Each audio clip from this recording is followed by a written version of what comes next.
Then we went home. Then Murray did shit. And then he came back. And then we had a huge party for Murray because his grandma is a sweetie pie or something. Uh-huh. And then we partied. And then I played some music. And people loved that shit. We partied as Uh, hardy as our morality clause would allow. Yep. Yep. And then Do what now? Sorry, I had to let dog out. no worries. Yeah, he's And just then gonna recap. yeah, then Mur's grandmother came and did some cringe greeting thing for Mur or something. And he was like, "Oh, this is so embarrassing. Oh, god damn it, grandma, what the fuck?" And then Grandma.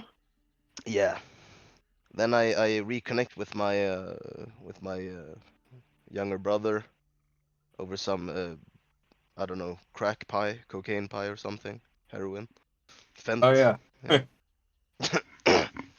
Some good ass chocolate pie.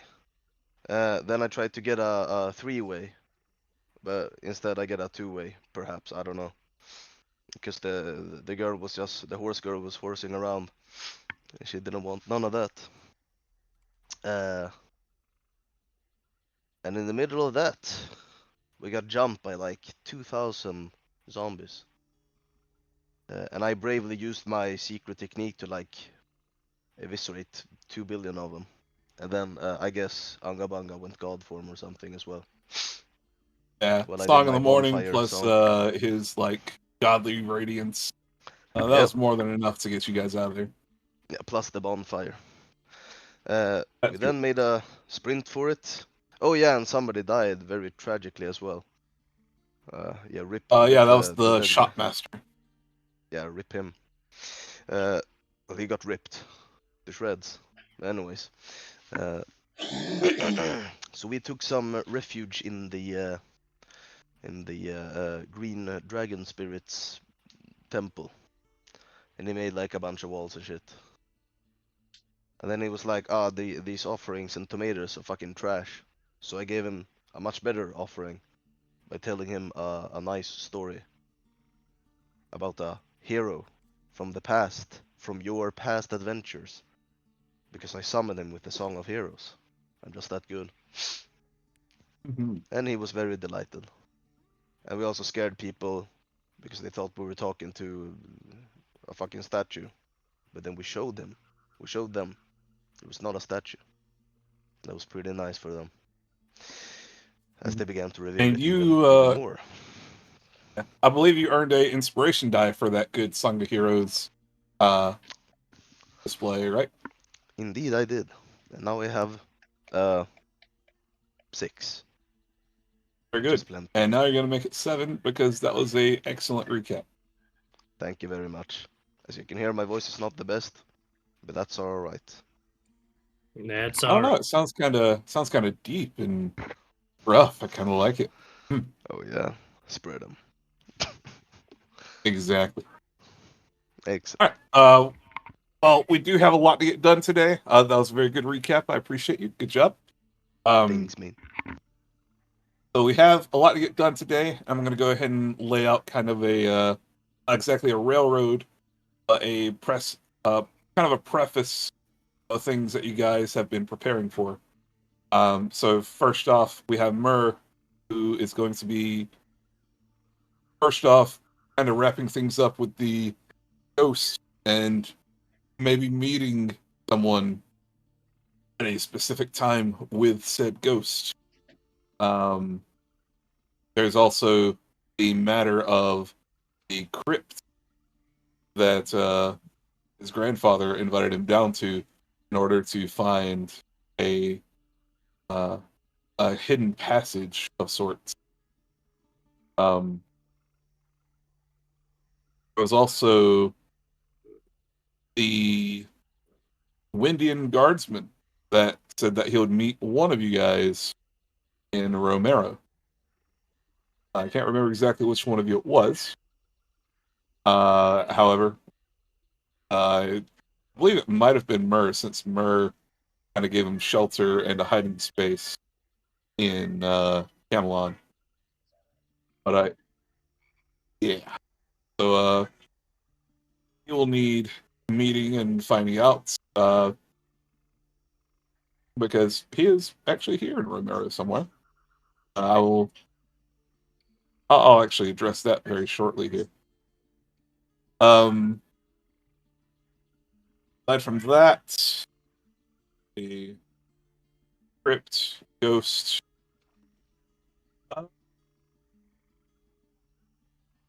That's pretty much it so far.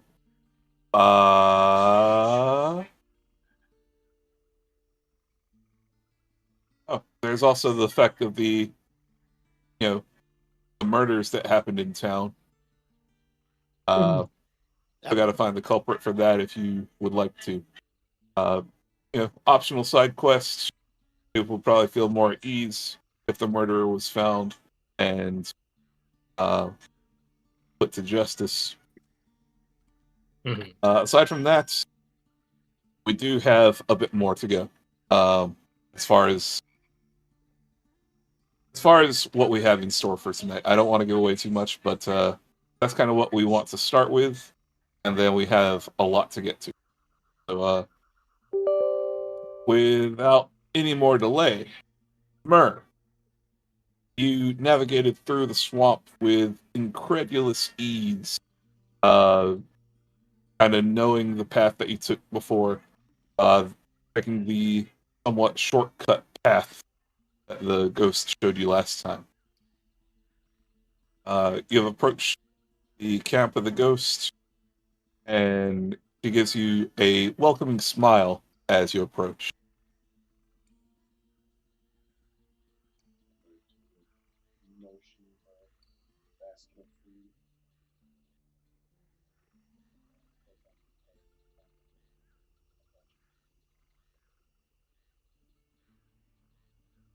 Oh, you did it! I didn't think you would actually bring it. Oh, this is lovely.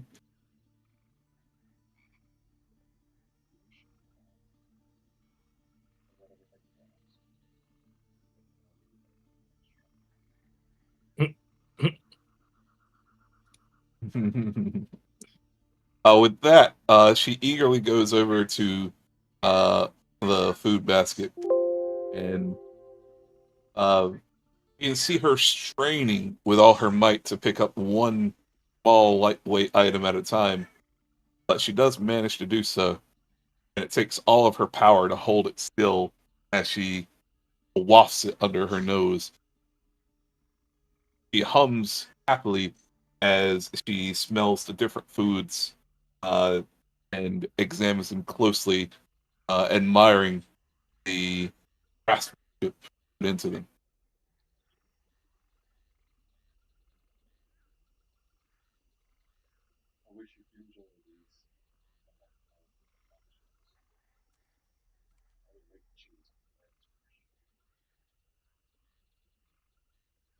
Oh, well, that's quite all right. This is most enjoyable. And as she is starting to express her gratitude, uh, give me a... Well, what is your passive perception? I know it's pretty high.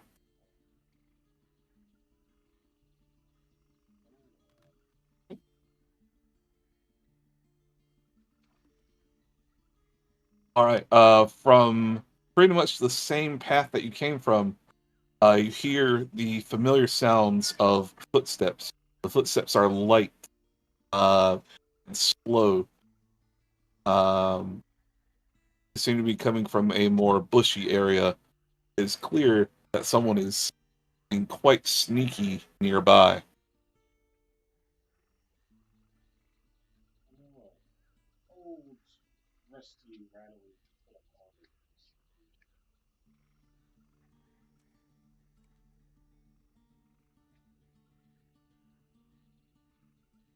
Ooh, or should I say, test number 7. With that, a cloaked figure emerges from the woods. The ghost of Elaine shrieks with excitement, a big grin spreading across her face. She runs over to the figure, wrapping her arms around him, giving him a big hug that he clearly doesn't seem to feel, but he does nod at her from under his robes all the same. You see the form of Ignis standing now out in the shadows, or out of the shadows, under the moonlight.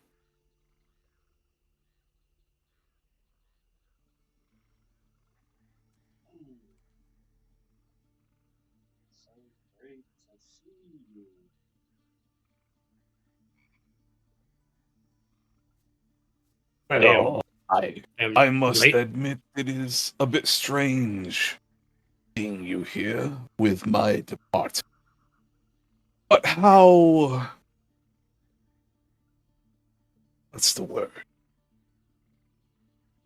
How wonderful it is. Yes, we'll just go with wonderful. That Elaine would get to see her host face to face. Or at least the donor of her host. Oh, Elaine looks confused and a little bewildered. He looks at you. What does he mean?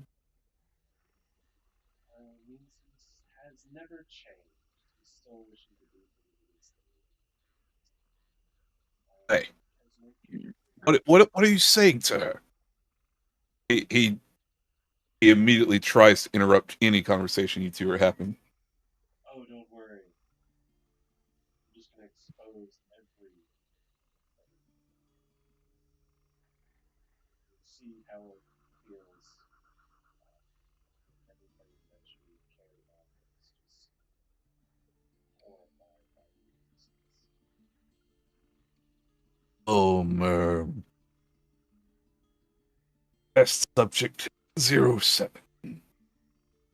You do not want to play game, right? And that is a line I am drawing. You cross that line. Well, let's just say I might react finally.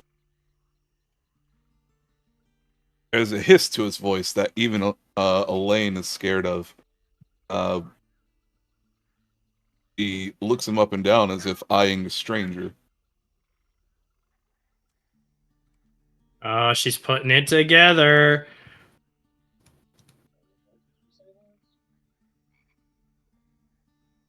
What did he say last? Oh, what did you say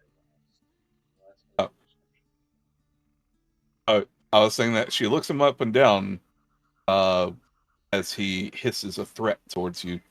It's like she's looking at a stranger rather than someone she really cares about. Like, concern is just printed as a word on her face.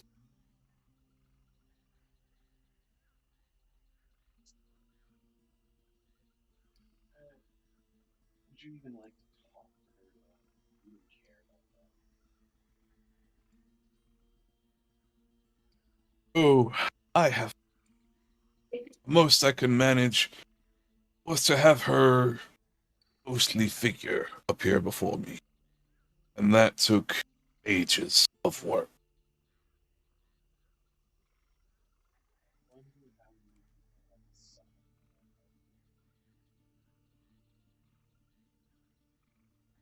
There's a low chuckle from under the hood of his cloak.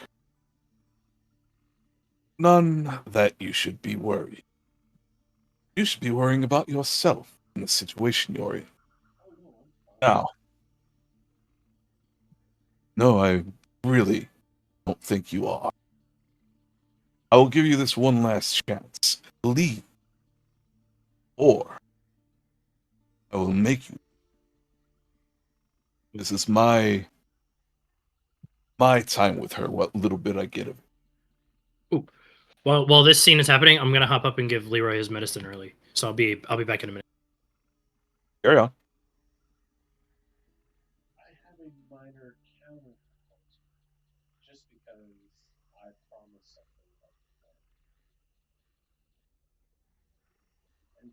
even though I have great disdain for you, I have a mild respect for her.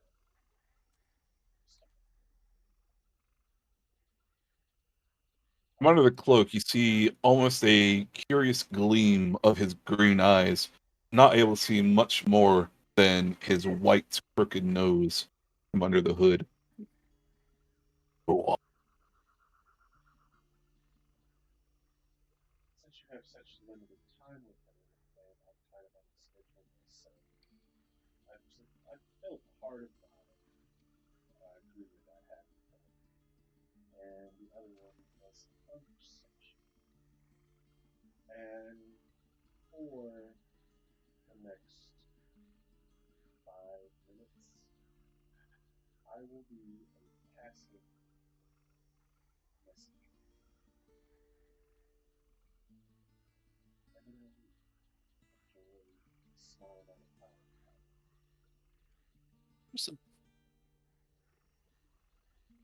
His eyes change from curiosity to perhaps worry. Conversation. You mean you would help me talk to her? Not for you, for her.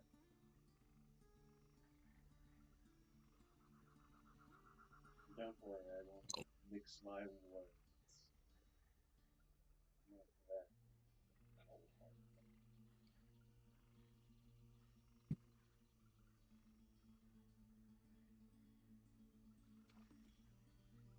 With that, he walks over and sits on one of the benches next to the ethereal fire. He gestures to her to join him, which she does pretty quickly, although there is a look of hesitation.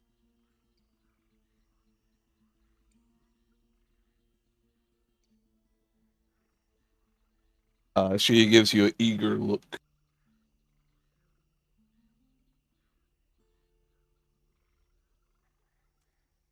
And talk starts.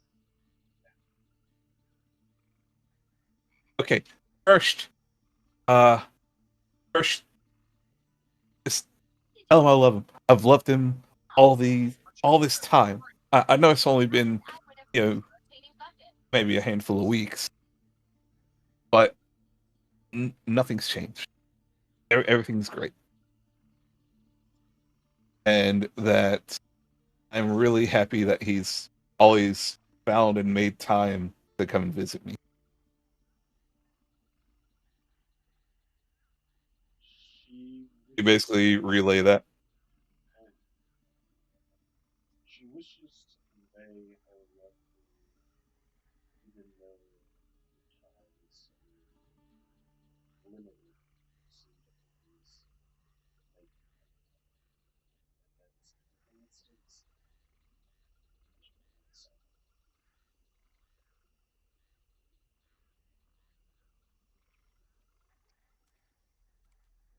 He seems stuck for words at a moment.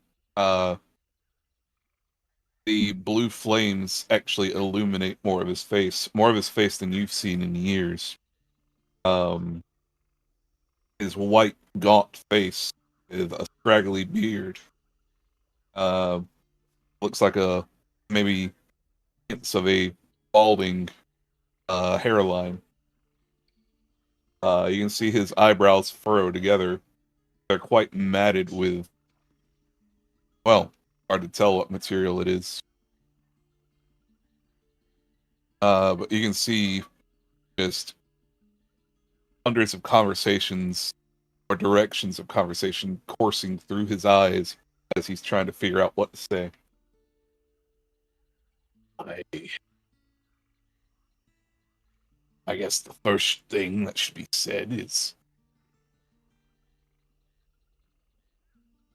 well, I know spirits tend to not understand the passage of time.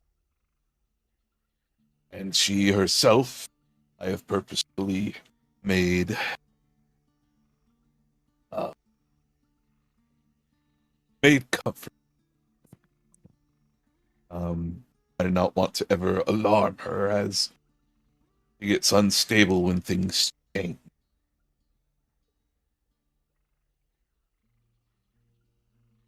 It has been 20 years since she's seen my face. I suppose I'd like to at least show her my face first. Just tell her not to panic.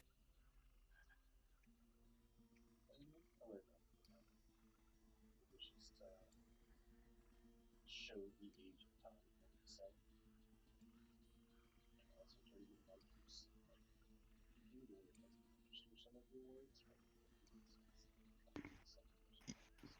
Yeah, I think you have some Discord settings that remove like background noise and stuff like that. That's interfering Okay, a lot. I'll fix that. 1 sec. Thanks, thanks.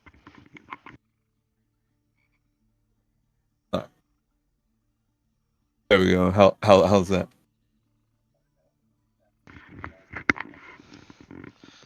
Yeah, could you say how much wood could a woodchuck chuck if a woodchuck could chuck wood? How much wood would a woodchuck chuck? If a woodchuck would chuck wood. It kind of disappears still.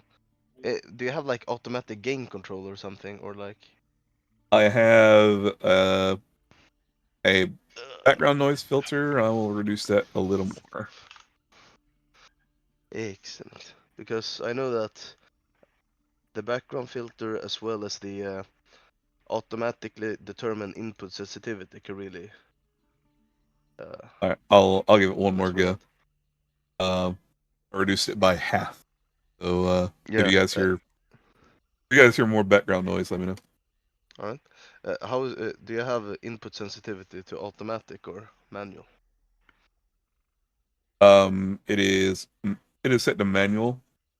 Alright, But I have an external third-party program doing the what you call it? The noise suppression for me. okay. Well, I guess it sounds kind of nice now, but we'll see. We'll see. Okay. So you basically tell her not to panic.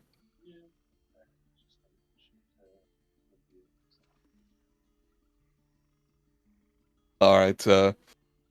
With hesitant, long, spindly, pale fingers, he reaches up, grabbing the sides of his hoods, um, pulling them back slowly. He reveals what looks like a mad old hermit. Uh, his hair is patchy all over his head. Uh, there are scabs along his scalp, revealing where perhaps maybe he's tugged and pulled hair out of it in a frenzy, or there's also different colors streaked through his hair. Uh, as someone who's like delved into magic, you know that this can sometimes be a side effect of dealing with very unstable and crazy magic. A lot of it can be maybe self-sacrificial or self-harming, or perhaps just abhorrent in nature, just completely. Um, his nose looks like it's been broken a dozen times. His eyes are pale and sunken in. He has to squint to look around and see. Although his eyes do sort of kind of glow with almost a magical sense. As he reveals himself, uh, a a kind of wistful gasp can be heard from Elaine. She looks over him as if she does not know him at all. How? What's happened to you?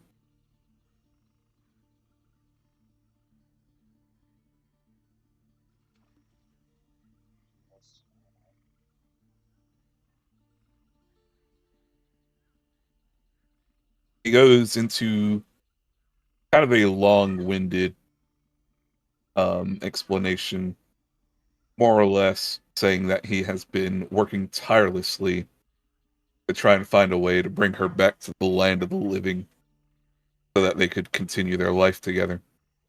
Although he has had to give up and do a great many horrible things in the efforts to try and do so.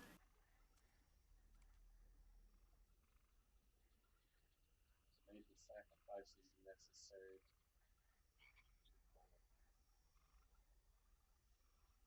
and I told you he's not going to do this.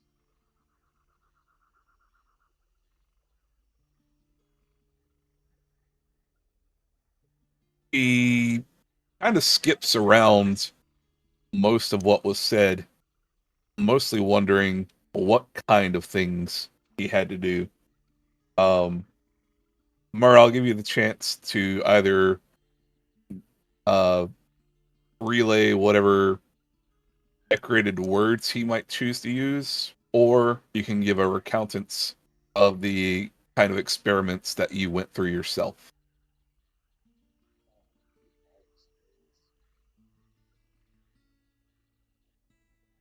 All right, the floor is open. Some things that he's done, ripping every finger off the 8-year-old child, doing what's experience, being put back together, and then nothing. For a while, communicating awful instruments, trainers, illustrating, shoot everything, but no one teaches. And after a long period of waiting, which not happens under the second, I come to feel I was no longer what I was going through, and I can see again that definitely is what I was. And you look so happy that you took some innocent child and transformed him, tortured him into this. Now imagine that experience, but for something realize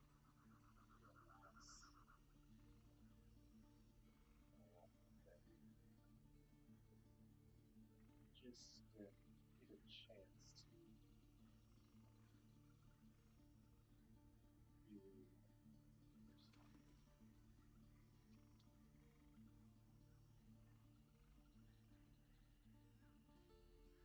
She has a look of panic immediately across her eyes. But you can tell that since she's sitting right next to him and that you're here, she's trying to keep herself composed. Although it is not working.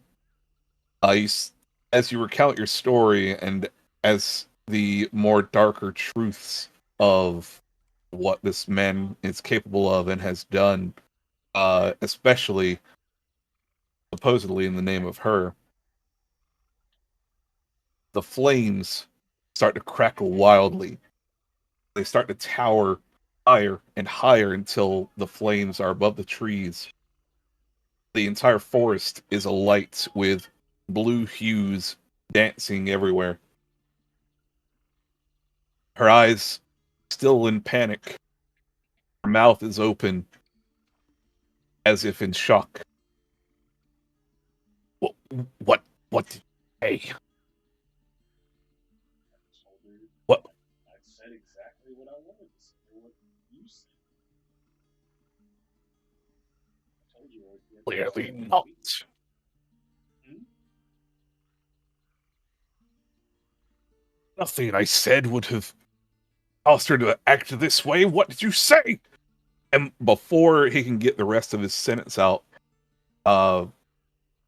and as he's raising a quick, long wand from underneath his robe to point it at you, the flames dance in such a way, in such a cyclone, that they propel towards him. She is now glaring at him, realizing the monster that he's become, realizing why she is trapped here, realizing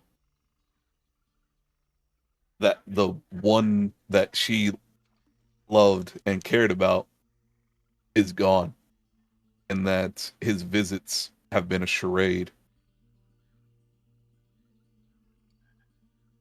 Let's see.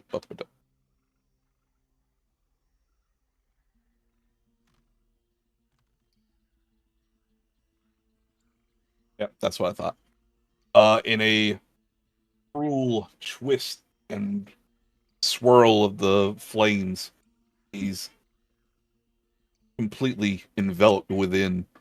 You can hear loud, torturous screams and pain in a voice that you once only knew to be the source of cackles and the source of other people's pain and torment.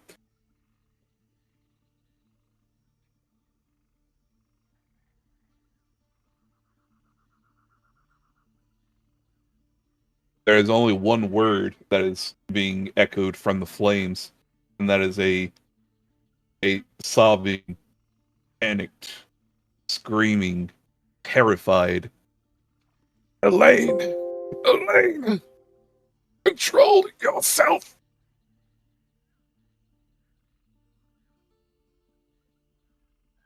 And it is only then that the flames subside.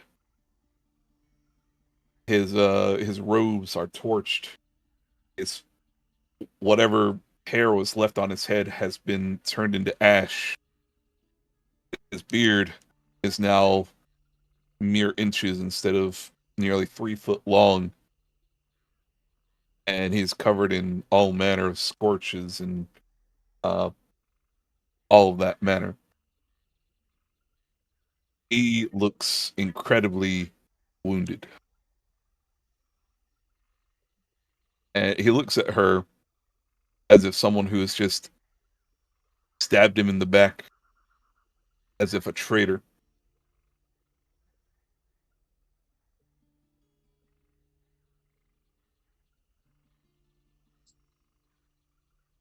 I'll give you a second to intervene if you wish.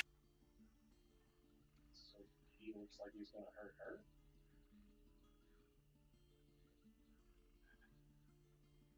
It looks betrayed. You can give me an insight if you like.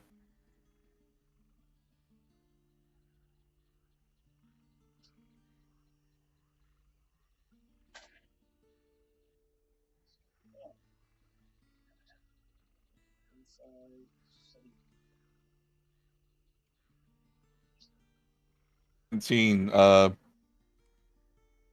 is very subtle, but you notice his hand gripping his wand a little tighter.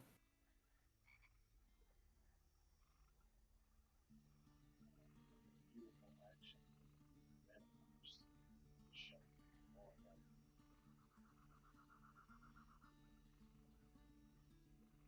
You read the mana force.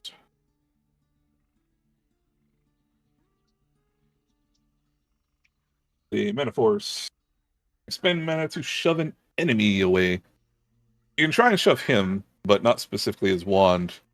However, if you wanted to try and focus specifically on the wand, you can give me a Arcana.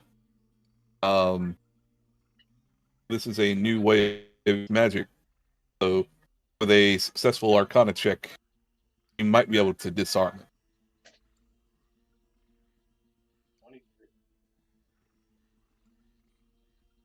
23. As you channel your might behind the mana in a protective, like guarding way, you manage to deflect the wand out of his hand just moments as it started to rise from the ground. He gives you a look, a glaring hatred, just completely forcibly scrawled up upon his face. I told you not to cross that line.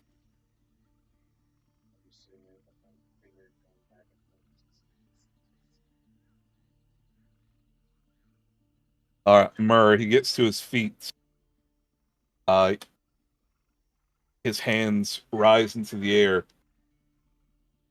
The light, the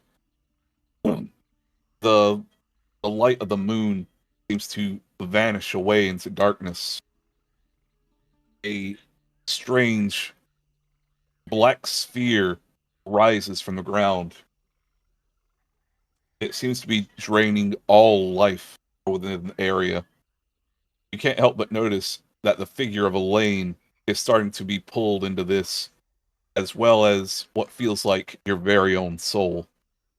Give me a Constitution save.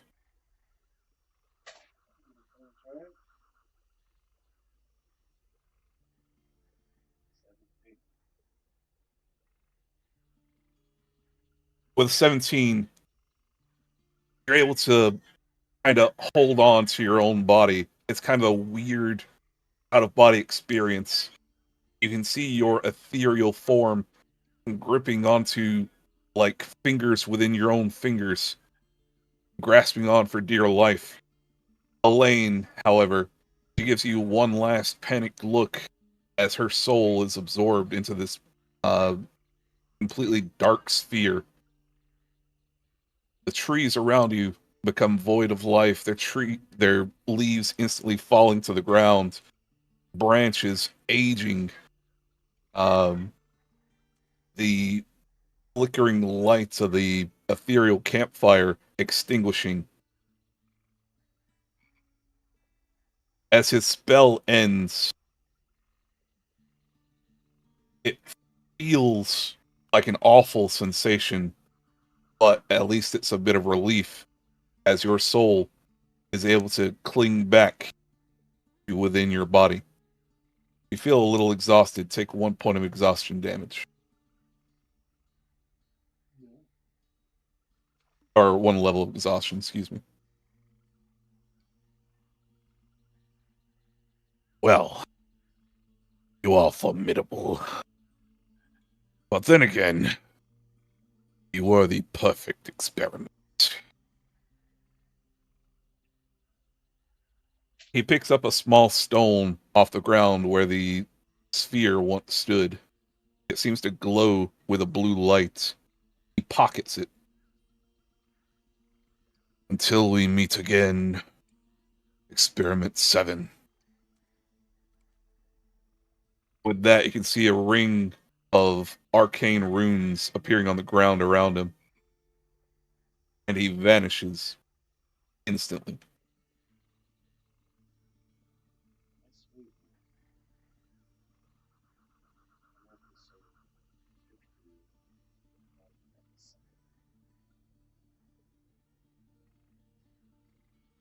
I'll pay respects to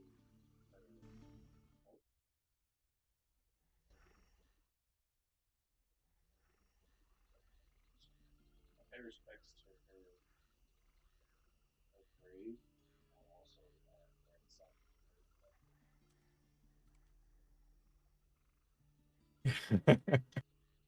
Sure.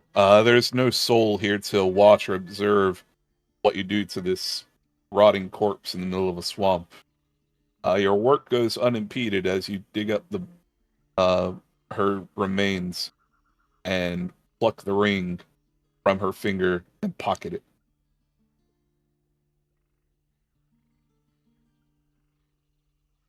As you get up and dust yourself off, well, I assume you maybe bury her body back. All right. It takes some time. Give me a athletics check real quick just to see how much time this took. at disadvantage because, of course, exhaustion.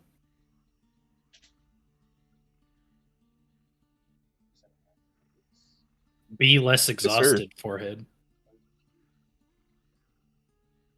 13. This takes you roughly half an hour to dig, explore her remains, and once again restore the mound of dirt back where it belongs. Looking around, it's kind of a hollow sight. There's no more crackling fire. The food that you had seems to have rotted away.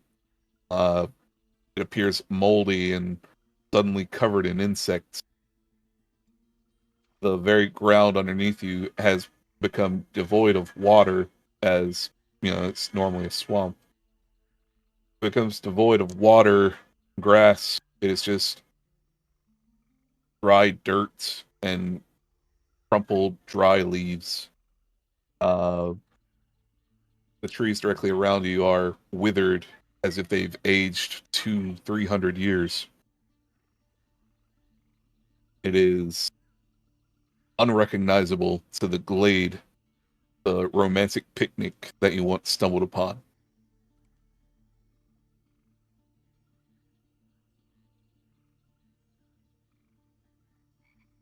Do I feel a disturbance in the force? Sure.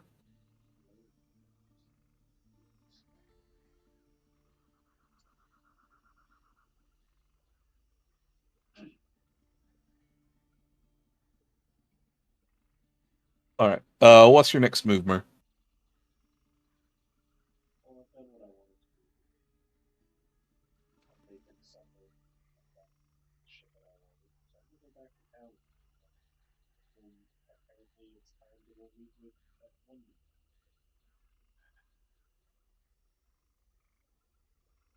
All right. You make your way back to town. We'll get back to you in just a bit. Your trek to town through the swamp costs you another couple hours. At this point, the sun has risen, and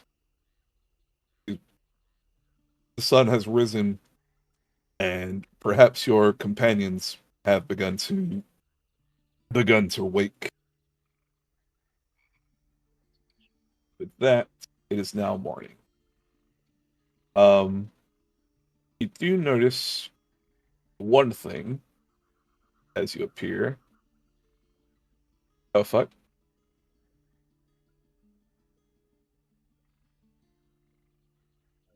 Okay.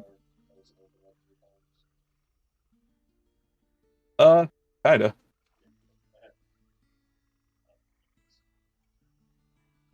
I mean, I was just trying to change the time of day. There we go. Is it morning on y'all's screens? Yes, sir. All right, very good.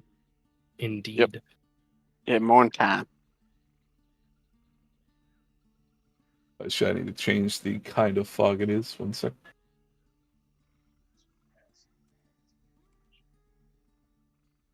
It was at one point. Well, not Geiger. acid, but Geiger counter goes click.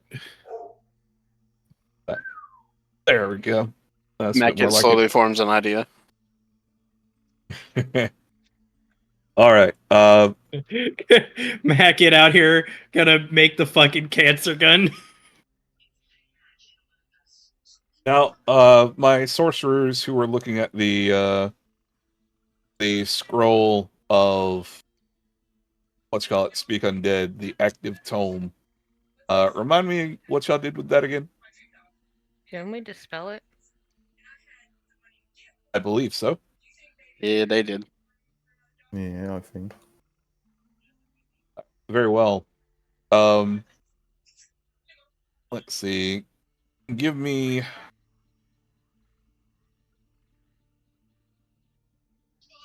Yeah. Actually, you know what? This is simple enough. You guys can kind of tell just as you wake up.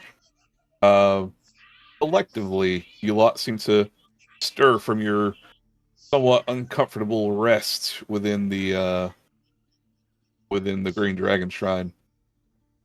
A new morning has dawned. It seems to smell different around here. Hmm.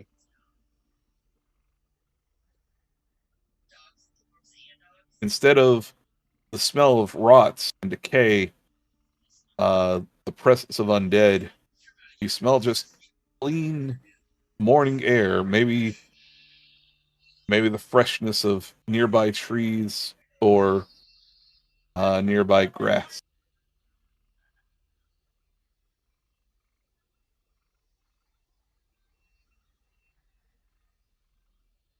Wait, did it not smell like this before? No, like all of Romero is basically smelling like death. I don't know.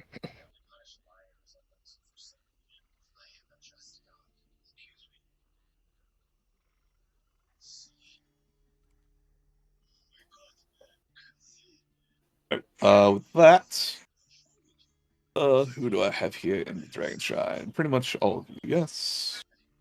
Yes. Mhm. Mackett Alright. is waiting. Waiting. Okay. Well, that's as you wait in quotes, the rest of your companions awaken around you, as well as Yorba, Scott, Ingus, and of course Nying.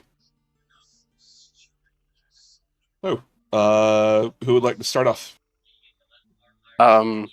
Has she come out of her little hole yet? You The can. After a few minutes, you do hear what sounds like scratching. It's probably about 3-4 minutes worth of scratching and burrowing before you see a small mole-like face pop out of the top. She shakes her head, dirt flinging from her ears, and she stops and looks at you, who has been looking at her now, I guess. Oh, hello. Hey, can you do me a favor real quick?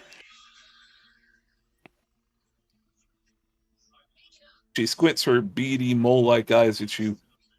What Be right back. kind of favor? While you're down there. I kind of look look around at everybody. Show me your feet.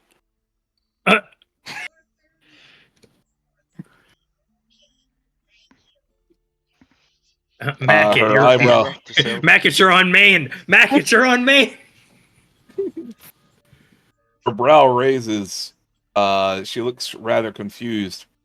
She looks down at her feet. Well, I don't really wear shoes. I look down at her feet. Does it match the picture that I have in hand? It's pretty close, at least. Like, mole feet are mole feet.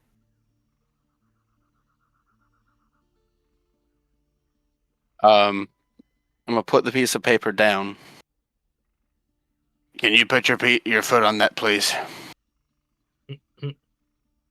It's not some scroll or something, is it? This isn't some magic trick, is it? I'm not She magic. kind of backs away from it. I'm not the magic one. I just need to see if this matches. Arthur has told me that you wanted something like some gold slippers or something. I'm just making sure that they fit. Oh, how sweet of him. With that, she puts her foot onto the paper. It is indeed an exact match. I'll kind of look over at Sherman and Arthur, and I'll just Wait, what is this? What does this have to do with again? He's gonna kill this her. this is the footprint that was on my back from the thing that tried to push me down into Jacoby's basement 2 nights ago. It matches the footprint that you drew for me.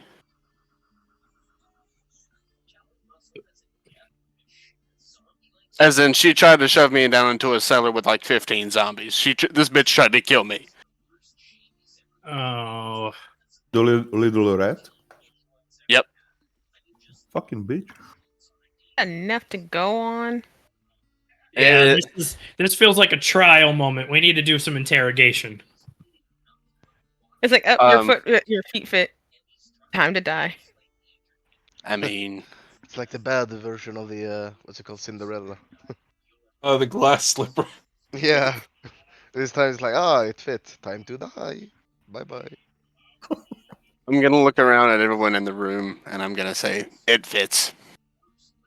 Well, Arthur is So, asleep, fast asleep at this time. well, Or I'll did I be wake up? like, so, what's her name again?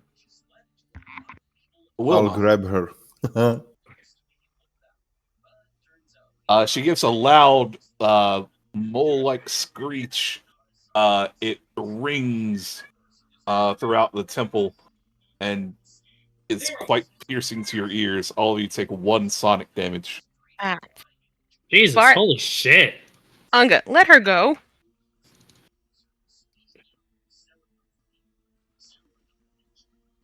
What are you doing with me? Let me go! What are you doing? With that, she kicks her small feet, swings her claws left and right through the air. It doesn't seem to be in a harmful motion, but she does seem to be doing her best to break free. Unga, I will need I you want to to make break free. I'll need you to make an athletics check to grapple. Me? You the one who... Yes. Can I You have- assist him by leveling my crossbow dead at her head? Can I assist her? Because we still need to figure out if she is the one. We're just going off of a footprint. Martha, how would you like to assist her? If he pulls out the crossbow, I'm just going to get in between him and her. Hey, guys, Okay. give me please a second, because if I don't have the fucking Discord on like top of the monitor, I cannot hear shit.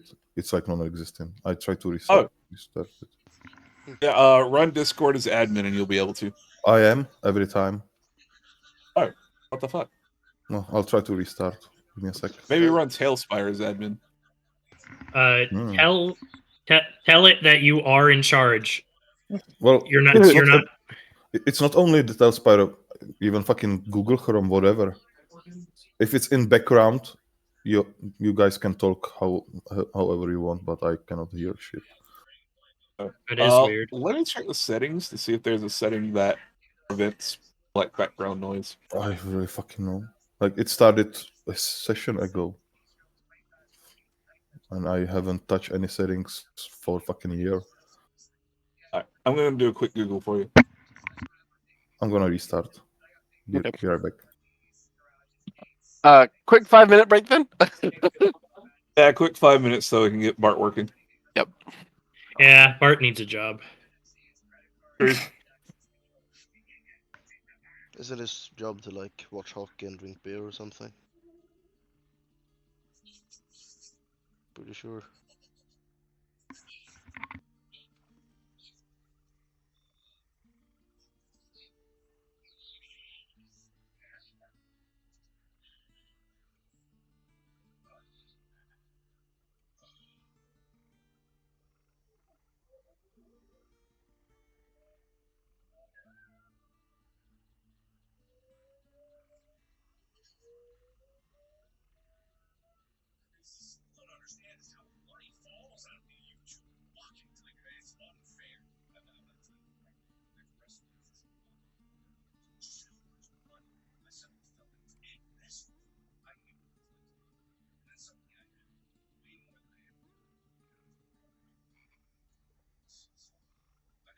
Hello.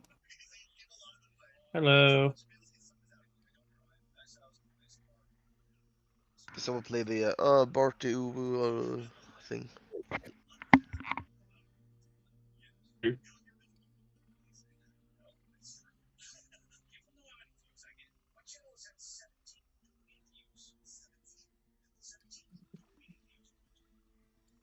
There's nothing online about this so far.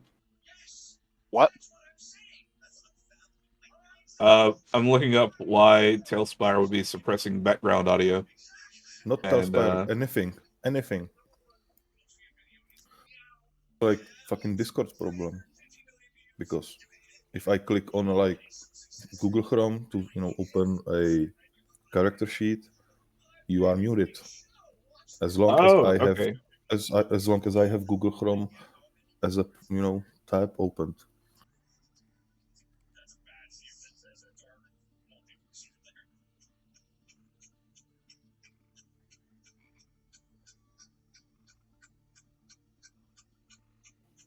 If I play WoW with you, there is no fucking problem. But anything fucking Steam related or browser like Google Chrome, I'm fucked.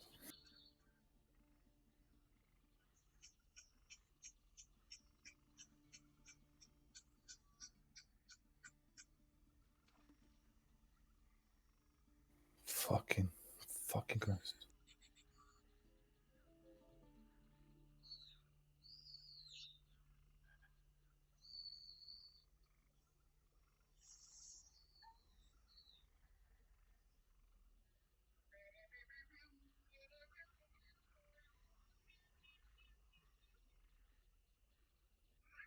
So there is a Something- setting in Efficiency mode, Discord. Yeah. There's a setting in Discord where you can give your microphone and headset permission to always work instead of while using the app. So Okay. maybe try that.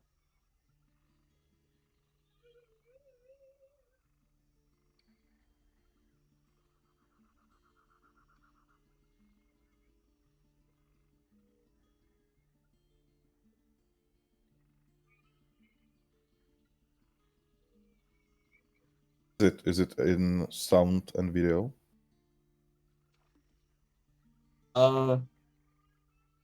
They say it's in settings and voice. Voice. Yeah. I'll start looking for it as well. Yeah, I have it fucking in check. Yeah, voice and video. Well, yeah, maybe you should just put it in English and everything will work just fine, Bart. Goddamn.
I'm not seeing it myself. Yeah, I don't see it either.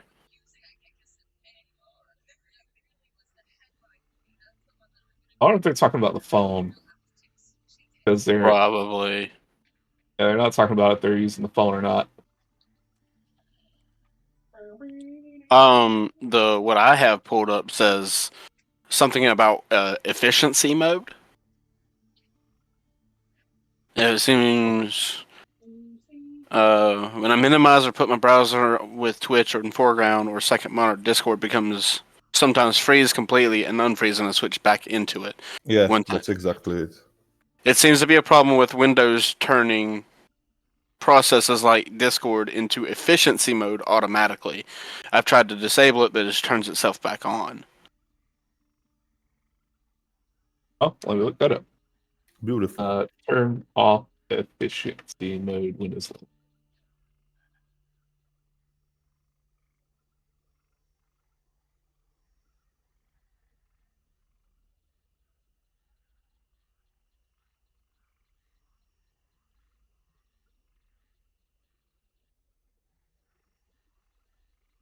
Bye.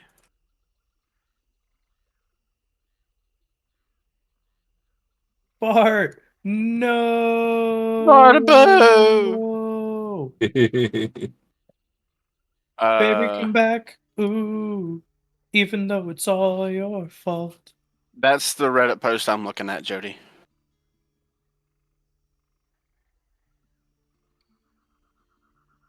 Friend? Okay. 1 unit of friendship. There it is. Hear me now? Yeah. Yeah? Oh, fuck. Holy shit, yay. Yay! So it was efficiency mode. I went to a advanced fucking settings, Oh, and there is hardware acceleration. Yeah. So I have to now, switch dude. it off. I have to switch it off. What the fuck?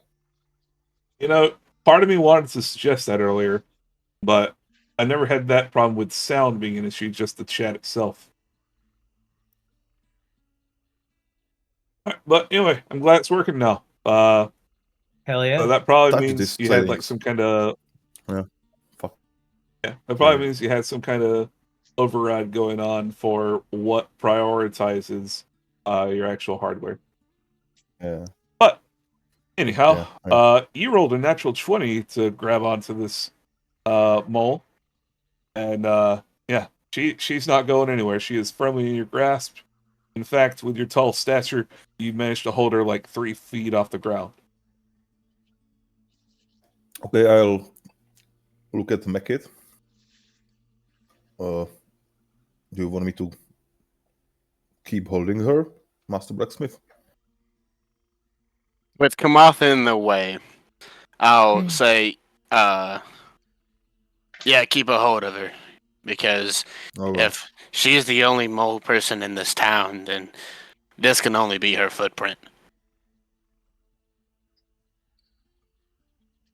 Yes, sir. Do you have anything to say for yourself? It wasn't me. What are you even talking about? Then do you want to just give us an explanation of why your footprint matches the footprint that was on the back of my armor that tried to shove me into a hole with 15 zombies? Maybe because she's a mole, it's not like every snake person is the same person. We all have a tail. Okay, but the thing is, people's feet are a little bit more detailed than that. Trust She's me, not a I've had to make person. shoes. She's a mole. Humanoid, She kicks her feet even faster as you question her. A look of panic and fear spreading across her face. There's nothing I've done.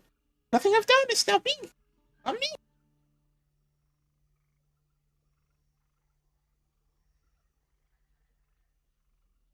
And I'll look. I'm gonna say, keep talking. I'm gonna say, well, then how about this? You tell us where there's another mole person in this town, and it doesn't include your dead husband.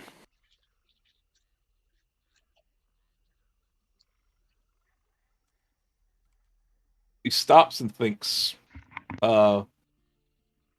Where is her husband? Yeah, I mean, this is a town full of zombies. He could have been the one who did it. No, this happened during the day. Well, you were inside a building. Yeah, and the zombies in the basement were still active, even though it was during the day. Yeah, but the thing that tried to stomp on me, I caught a glimpse. It ran out into the sun. A zombie's not gonna do that. Okay. As evidence of last night. That's enough for me to continue. I want to look at the backs of her feet, because I know I shot an explosive bolt. Are the hair on the back of her feet slightly singed? Get an investigation check. It will be a little difficult to see as she's kicking them quite furiously. So, yeah, it'll be kind of a high DC. I'm gonna keep her feet still. This Should I roll so for it? suspect. You don't have to roll for that because you got a nat 20 to keep her restrained. However, she does rear back a hand and slaps you across the face as if you're someone handling a woman in a non-gentlemanly manner. Again, this whole interaction sounds so suspect. You Just said let me- investigation? Just let me see them feet, girl. Don't worry about it. Yeah. Yeah, stay still. Yep. I need to take some photos. Don't worry about My the only phone. I'm boss. whipping up. Anyway, what's that investigation? 23. 23. Yeah, the like rear toes of her feet, they look a little blackened. The second piece of evidence was her back of her feet blackened and singed because I shot an explosive bolt. And I'm pretty sure no one else around here knows how to make explosives. That is. Bunga Bunga, as this piece of evidence is revealed, she starts screaming insanely loud right next to your head. I will need a con save from you. All right. So she has. Yeah, she started screaming right next to your head. So you'll need a con save.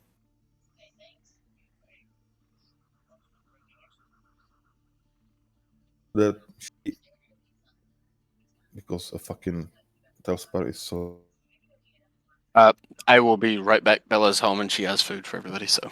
lagging. Okay. I fucking got it. But I can fucking roll other than I.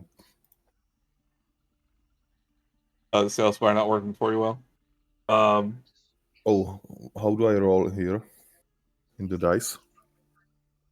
It is R exclamation space 1d20. At least I'm pretty sure that's what it is.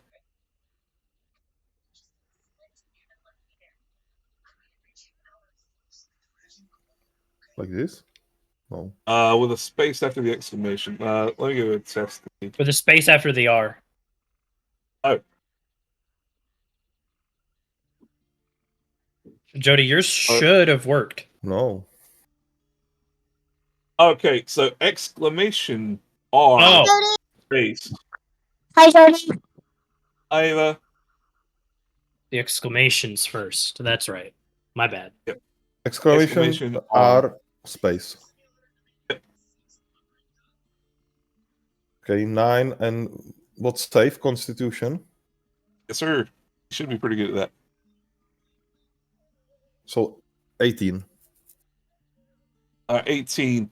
It is a loud, continuous wail. Clearly, she's screaming like some sort of prey caught in a net or trying to ward off something far bigger than her.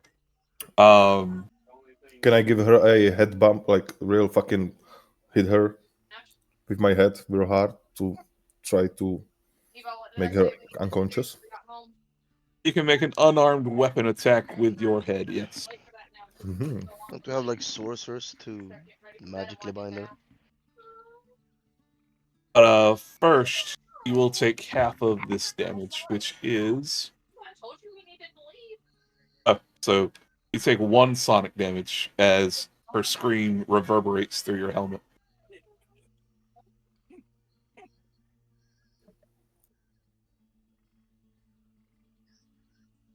One damage.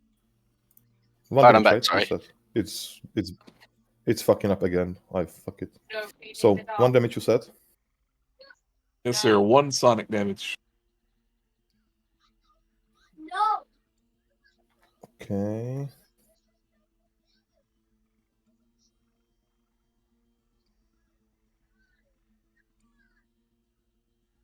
Need to roll like the attack for that weaponless attack. Yes, sir. You can make a 1d20 plus just pure strength, honestly. Okay. This is why. No, we didn't. You had to say goodbye to Andrew. 9. 9 damage? Or 9 to hit?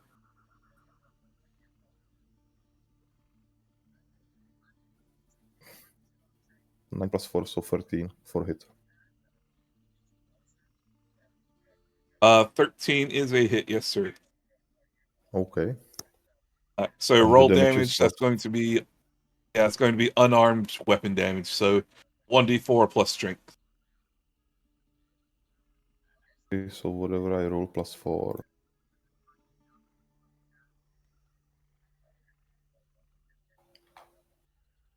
Seven.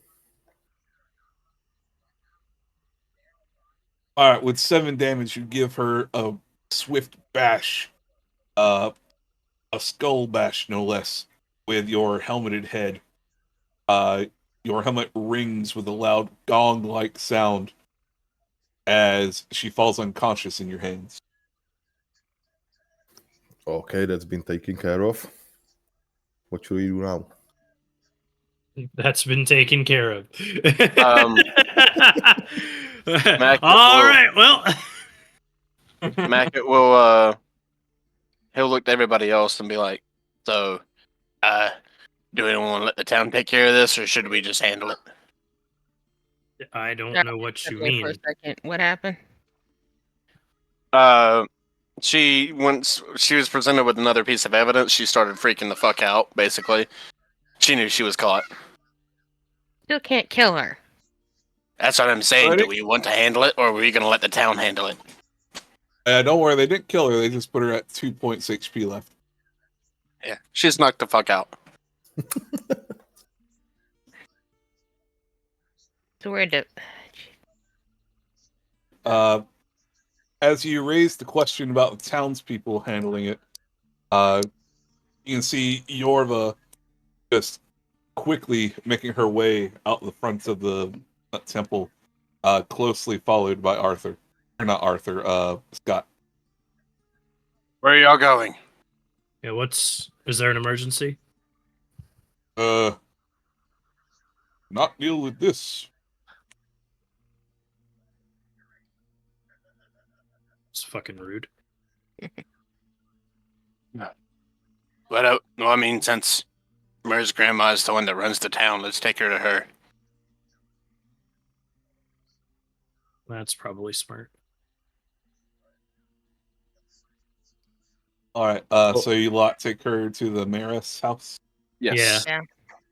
But Imprisonment. first, I would like to tie her up. Bro, Yes. she's knocked out.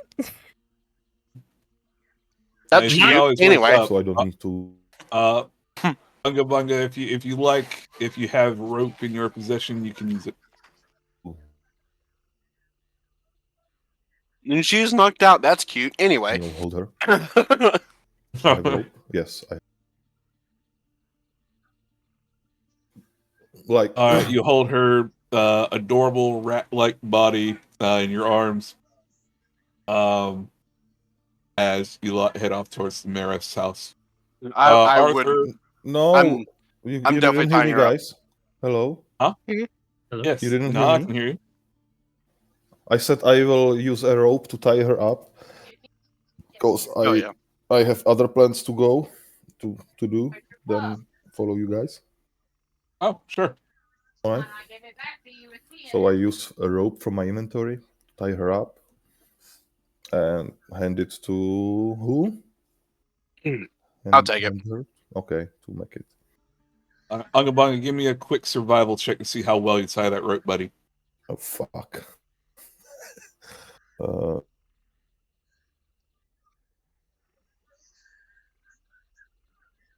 Survival is what? Fuck. Fucking 4. You feel pretty confident in your capabilities. You managed to weave this rope around her many times before it's just getting bored of it, honestly, wrapping 50 feet of rope around this small creature. It is a tedious and tiresome task after a while. Pretty soon, you just end up tucking one end into the coil of rope and say, good enough. Is this one of those moments where he ties a rope so badly it's gonna hold through like the most fierce hurricane? She's basically wearing a rope dress at this point. Okay, so Unga just gave her some shibari. It's fine. Okay. At this Alright, point, Arthur will be waking up and seeing all of this madness. Arthur, you have been woken up by 2 points of sonic damage. Oh, but I was wearing my my sleep blackout thingies, you know. Yeah, in your ears. Yeah. Yeah, he did And say also, that. He did say that. Yeah. I also have like silken things in my ears. to What, block out earmuffs? sound. Yeah. Kinda, yeah. Good night. You know what? Just I 1 need good point then. sleep. I don't want to deal with you tonight. I'll be like, goddamn. What? And I'll see the you guys like trying to take feet pics and like tying up this poor mouse. Like, what the fuck? They are. What the hell just happened? Well, we pretty much confirmed that she was the one that tried to kill me. You didn't confirm anything. You just yelled evidence at her, and she's scared. You can stay up all night. I mean, did you not see the way she attacked You Unga? need to be on your What the He fuck are you talking grabbed about, her. Jesse? I'm school in 2 days. Good night. Hey, I think the only Sweet way we lady. could confirm it wasn't her is if we find her husband. why are you on the mouse's side? Because it's a bunch of people ganging up on a scared little creature. Oh, Wait, I wait, thought you wait. snakes ate. Ah, Her- never mind. Her I don't- feet anything. were burned because of the explosive arrow, right? We also ran in here while we were all throwing around fire around a bunch of ghouls last night. No, she was hiding under Arthur's dress for most of the entire time. Yeah. So you can't. There's no point at any point where we're running in here that she could have gotten singed. Oh, bitch is fucking guilty. Mm-hmm. Yeah. Again, I bunch think of we people. would need.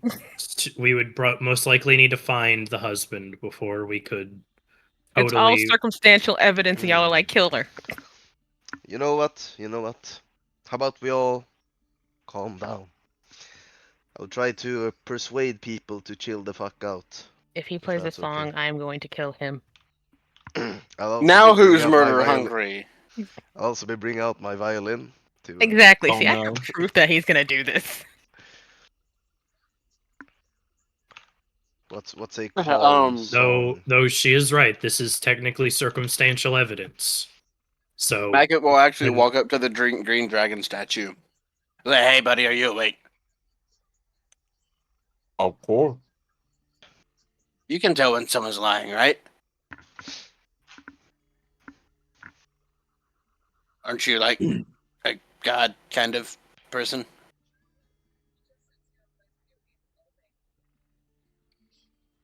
The mouth of the green dragon statue itself moves rather than him taking his full appearance. Maggots.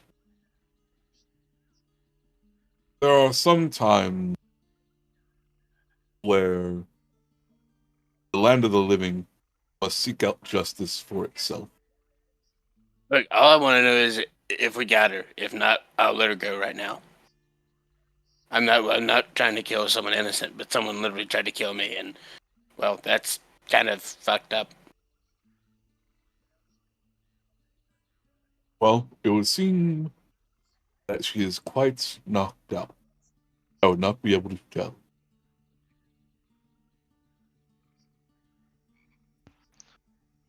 If she was awake, could you tell? I could give a try. Not worth it. There's some. I think Mur's grandma has some cages. Well, she likes to dig.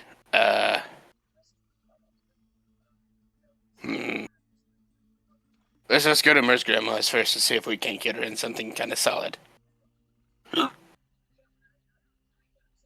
Alright.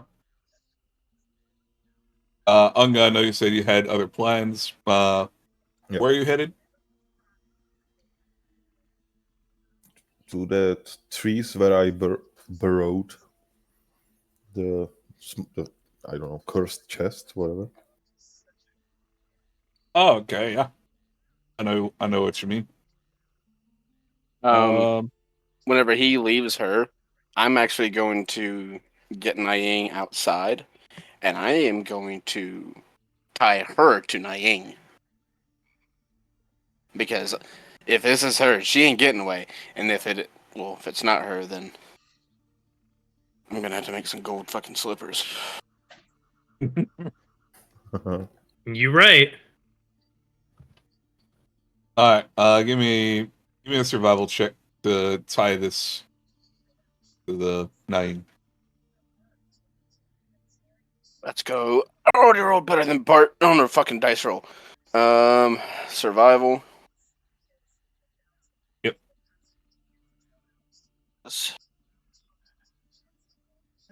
16. One. No, fuck you. 16. I rolled a 14 and I have 4 survival. I rolled a 12 and I have 4 survival. Sorry. I was about to say what? Hold on. I'm some dumb. All right. Anyway, it's good enough. You tie this unconscious body to 9. Unga Bunga, you'll address your chest grabbing first. Okay. Wander off towards the edge of the swamp, across the street from the mayoress' house. It is here that I can see that the trees have aged quite a bit directly around this chest.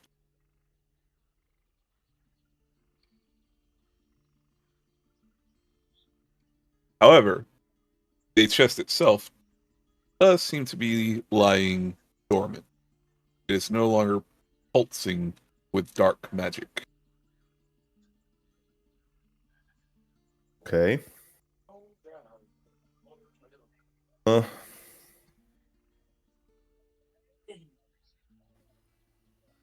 I will take the coin number 1, which has a remove curse spell charge, and Okay. use it on the chest. All right. You cast remove curse, taking your time, flipping the coin over and over in your hand, sort of channeling the spell with each flip. There is a loud ka-shing. You see like a blue ring pulse from the chest one time. Shia Kasing. Well, at least there was some response from the spell. Would you like to try and open the chest? Well, first I'll try to, touch it. If the fucking cloud will comes out again. The cloud does not reappear. Okay. Can I check if there is a additional magic attached to the chest or cast on the chest? Give me an Arcana check, buddy. All right.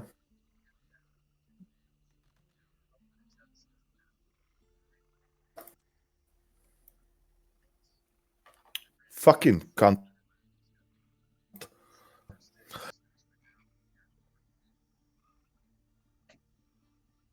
Sorry, it broke up a bit for me. What'd you say?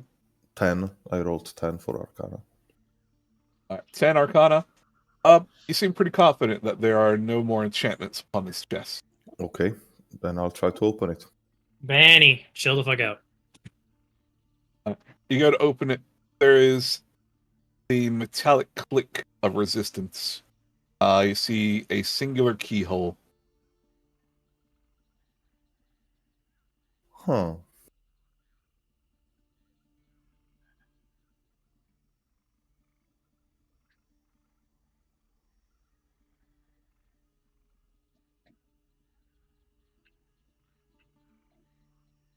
Holy shit, what can I do with that? You could try and pick the lock if you have anyone around with thieves' tools. I don't, right?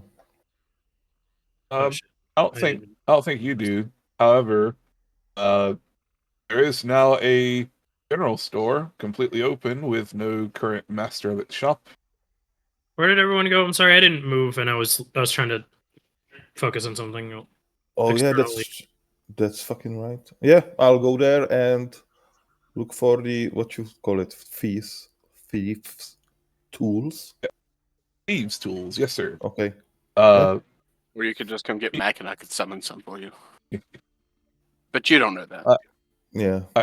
you make your way down the cobbled streets of town. Some of the street is covered with grass and puddles of water here and there. It's quite a marshy town.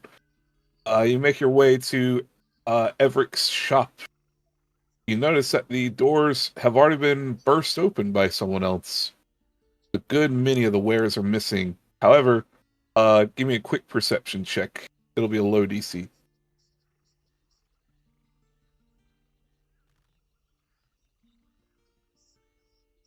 Fucking fuck.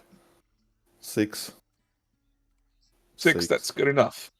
You're able to spy on the ground next to a overturned table a rather large pouch of thieves' tools. You see no less than 5 thieves' tools in this pouch. I'll take them all. Or the Alright. whole pouch would be like faster, yeah. Okay. You add 5 sets of thieves' tools to your inventory. Alright. Would you like to give a attempt on this lock? Yes, sir. So far. Well, you know what? I'll write it down after. Okay. I would like to try to open it. That will require a sleight of hand check. Okay.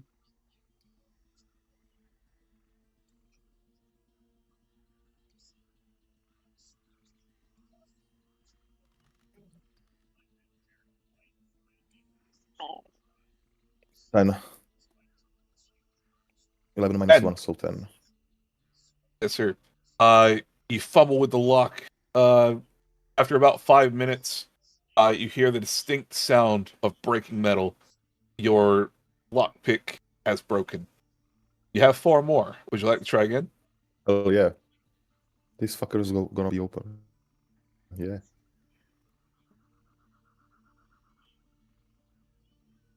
Alright. Like, are you fucking shitting me? Jesus Christ. Please, fuck. Ungabunga, as you try again with another lockpick, you fumble with it, probably another 10, 15 minutes. Minutes turn into half an hour. Half an hour turns almost into 45 minutes, and it's at this point you're sweating, your hands are trembling, you're at the Knees point weak, where... arms are heavy. Yes, thank you. Your hands are trembling at this point from how you've had to tighten your muscles in unfamiliar ways to try and get this to work. This is clearly not a strength of yours. With that, there is a resounding metallic click again, as, once again, a lockpick has broken. However, further checks, at least over the next... until you've had some rest, your next checks against this will have disadvantage. Okay, so. Whew. Is the lock, is it like a built-in lock? It is a lock, yeah. It is like part of the lid overlapping like the bottom lip of the bottom half of the chest. And the chest is what? Like wooden, metal, whatever? It appears to be some kind of strange stone mixed with golden, like, filigree and decoration over it. Fuck you, chest. Fuck you. Okay, I'll... You notice that there is a strange golden eye made of gold on the top of this chest. It seems almost strangely, now that the fog is cleared and you can see it clearly, it seems to be watching you almost. Huh? Can I like inspect the chest if there is something on... If the eye is like, you can like, you know, press it as a button or whatever? Is that if there is something on the chest? Would you like to try and press it? Yeah. Well, yeah, maybe, yeah. Ungabunga, you take a single thumb of your gauntlet, pressing and jabbing it down into the eye. It immediately glows a strange red. From the front of the chest, there is a strange substance that sprays out at you. Give me a dexterity save. Fuck.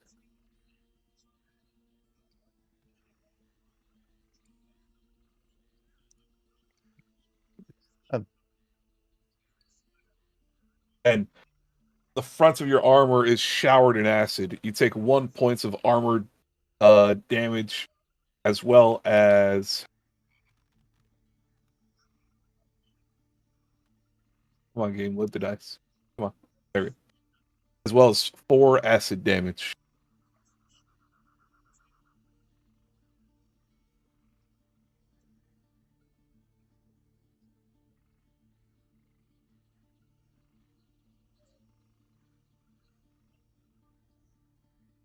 Hey, you hear me? No? Now I hear you. Oh, fuck. Where is the armor durability? I only see shields. Oh, let me open a character sheet real quick. I'll be on the side.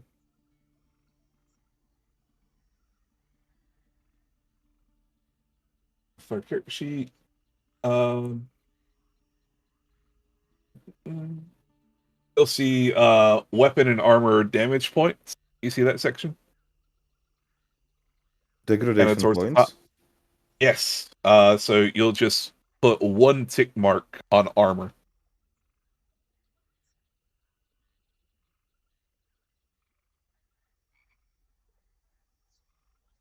Right. Now, bear in mind, as long as you have this tick mark until it's repaired by either yourself with an intelligence chance, or by Mackett with his pretty much automatic successes, you'll suffer -1 AC as long as you have this degradation point. Okay. All right. Is there anything else you're going to try and do here, buddy? Or are you going to come back to it after you've had some rest and try and open it again? No, I'll just take the chest and carry it where where the guys went. So maybe I can ask like Sherman or somebody else later. Sure, very well.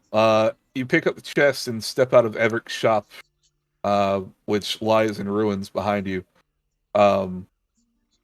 Looking around the town square, you can see the crew walking into the mayoress's house.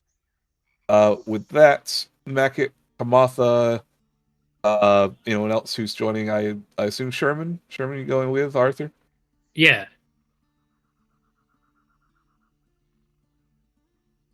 All right. So you quadruple of people, quartet per se. Sorry. You meander into the mayoress's house. Yes. So you want to catch up with them, Unga Bunga? Yeah. Before you guys enter into the house, you can hear the clanking of armor running up the street. It is your buddy, Unga Bunga, of course. Hey guys, I really need help with the fucking chests. I cannot get this big. Before that, what the fuck did you do to your armor? Where did you go? The chest sprayed the acids on me, but it's dispelled everything. It just needs to pick lock, and that's not my strength. I'm fucking exhausted from trying to open it. Can some of you? I can certainly try. I summon a set of thieves tools. Here you go. Please, thank you. Oh, Mara, I'll say that you are also walking up on everyone at this time. You see them kind of gathered around a chest. With an unconscious mouse lady on the top of Naing. Well, I'll have a crack at it. Is it sleight of hand? Yes. It is sleight of hand. Oh, Ah, say less. Rolls 1. Man's gonna get like a 400 and like roll a 2 on the dice. One moment.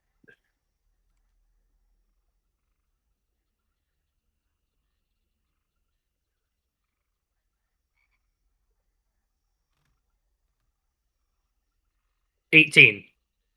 Fucking 18. Yeah. Let's go. That must be enough. 2 plus 16. Holy shit. All right.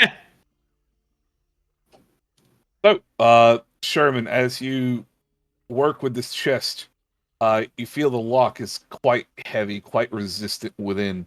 Whoever crafted this was some kind of master. Your lockpick breaks. Oh, The fuck? perhaps these lockpicks are not sturdy enough. We might need one that's stronger. Sherman, I will also say you felt like you were getting close. Though I suppose I could take another shot. I'll hand you the 3 tools I have left. All right. Here goes. 33. Very well. This Sherman, time I go at, I'm fucking like, all right, bitch, if this thing's been giving you this much trouble. Like, I do that shit. I'm cross-legged on the ground, the chest on my lap. Like, I'm doing that thing with my tongue out, or I'm making faces at it. Like, He's in there like swimwear. You have plus 16 in sleight of hand. Mm-hmm. yeah. What the fuck? I have magic items. Okay. yeah, I remember now. Yeah. I was like, how the fuck? The gloves. Yeah, I forgot about those. Oh yeah. All right, Let's so go, baby. So Sherman, you get to work, and as you work heatedly, you can feel your gloves themselves almost kind of guiding you from one pin to the next, to the next, to the next. 15 pins you go through. When at last Jesus. you hear the tumblers rumble within. The heavy lid pops up just a little bit. There is a weird taste to the air that comes out of it. It doesn't directly affect you. However, well, it just seems quite off-putting.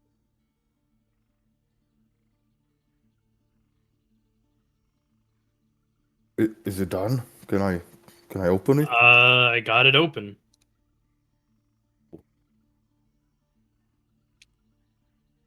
So, Ungabunger, you're opening the chest? Well, I will hand you the cracked open chest. I'll even put something to make sure it doesn't fall closed again. Kinda Yeah. like, here you go. I'll like turn myself from the guys because I don't want them to be sprayed if there is another trap when I open the chest. Very Valorant of you. Good job. And I as you open it. open, You, As you assuming open I the don't want to get sprayed. I'm sorry, go ahead. you're good. As you open the chest with great anticipation and eagerness, you see that there is a large large black leather tome, completely edged, very similar in the decoration of the chest itself. A single golden eye on the front of it. All around the edge of this book is just golden, like, trim, and like even the leaves of the pages, like the edges of the pages, are brimmed in gold. This looks like a beautiful book. However, This looks like a there, cursed as fuck book. especially to you with your like holy presence, this feels like an abomination, just like lying before you. You can tell that this is some kind of dark magical book. Okay.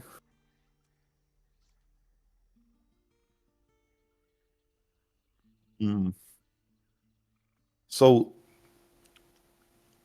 am I able to somehow destroy the mechanism that will lock it if it's able to lock itself when I just slam that bitch fucking close?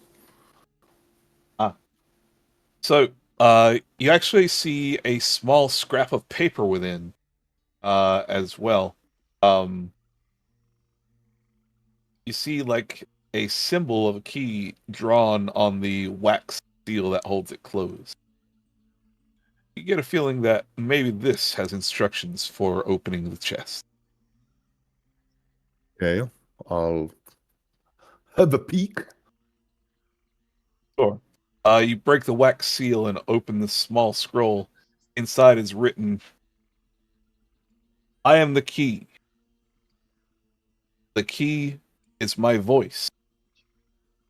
The key is me." Mm-hmm. God, is this one of those evil self-help manuals? Jesus. Evil self-help manuals.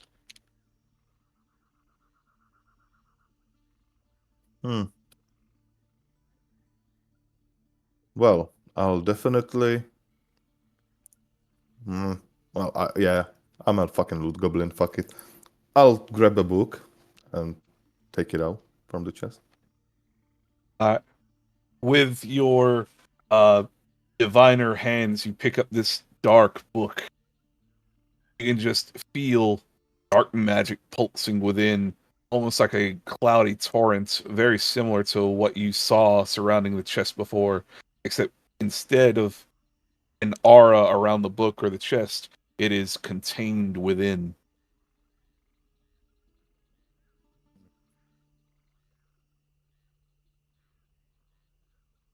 Well, I'll turn around to show the guys and tell them, everything I feel about the book as a holy night or whatever.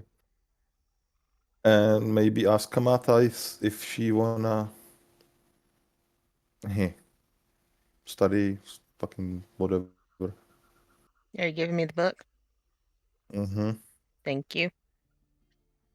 Just put it with my other magical stuff. Kamathi, you take this book in your hands, you feel the outstanding power that is within. It is not of the arcane, it is not of the holy magics. It is instead the magic of death, plague, blight.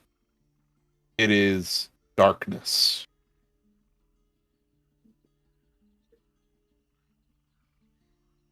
And then you casually toss it with your other books. Yeah, I just casually toss it with my other books. And she's holding it, but there's the way she's looking at it could be concerning if somebody had caught it.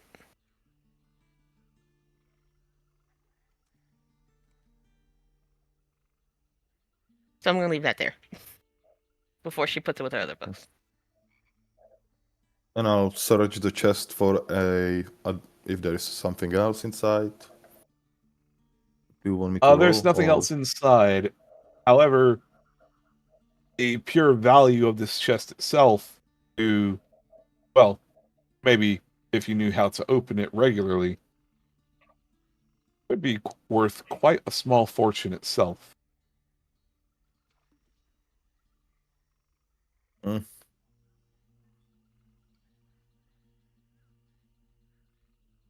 So is the chest small enough to carry in my backpack or whatever? This chest is about the size of, say you take 4 loaves of bread and stack 2 stacks side by side. So too big. Yeah, it's about maybe the size of your upper torso. Okay, and can it fit inside that chest that's following us around?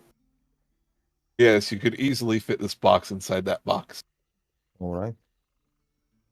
Master Blacksmith. Oh God, not the divinity build. Where is the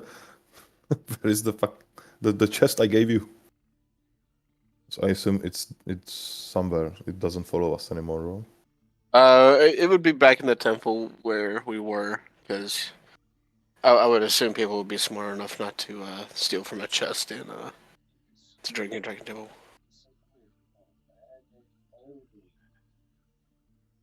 So Mhm. TM. Don't worry, more on that later. But yeah, it's back in the shrine. Okay. Can I have a wand, please? I need to stash this box. Or I chest. would hand it to him. Thank you. Very well, you fork over the wand, handing it to a rather eager Unga Bunga as he, at this point, you're going back to the dragon's trying to put it away. Yeah. All right. As you do that, I suppose the rest of you are heading inside to finally talk to the mayor. Yep. After that, I'll be going there as well. Very well. You'll catch up in a bit. That said, the rest of you go ahead and mosey yourselves on inside. Yep. As I walk in, Murray, you would notice that there's an unconscious mouse lady on top of Nine, like tied the fuck down. And I would walk in. Hey, is anyone here? Oh, I didn't. Okay, yeah. Mac, as you step inside, you can't help but notice there is the smell of iron in the air.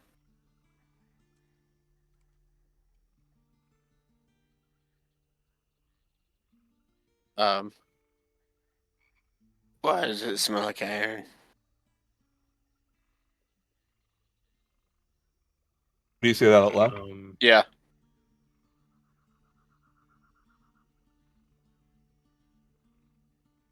Yeah, I would.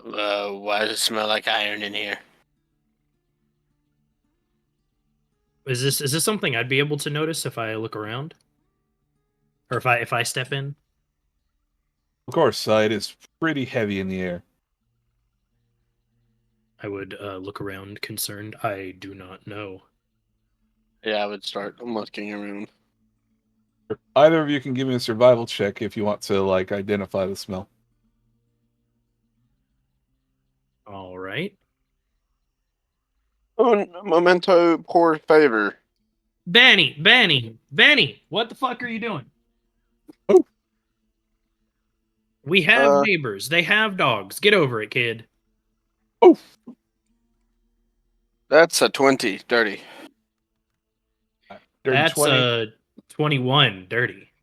Get shit on. All right. All right. Between the pair of you, you look at each other in horror as you smell the scent of blood in the air. Oh fuck.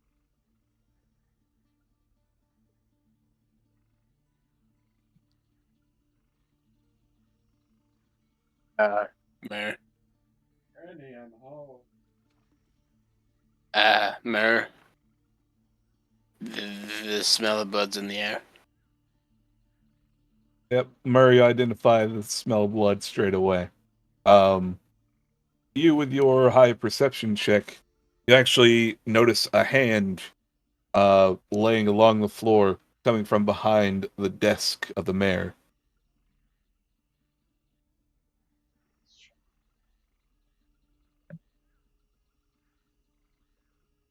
Hashtag in there.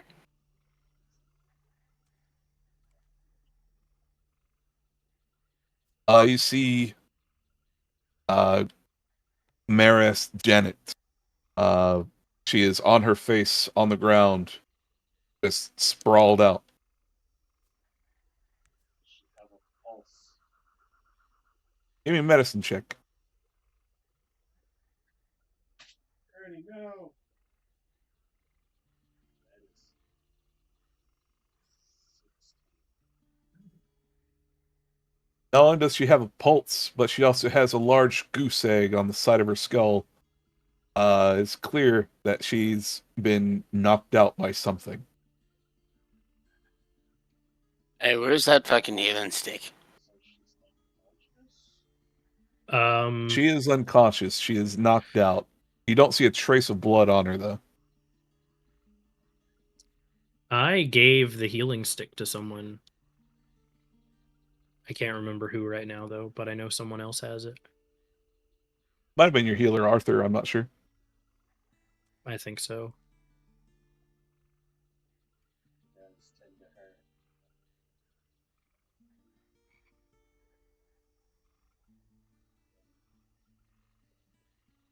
her. What do you guys do? Do you go with Myrrh, or do you stick with the mayor and try and sort her out? I'm gonna try to sort her out. I'm gonna try to wake her up.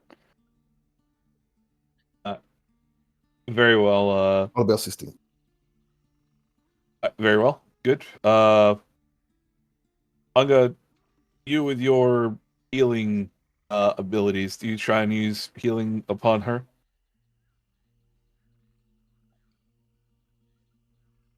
Hmm.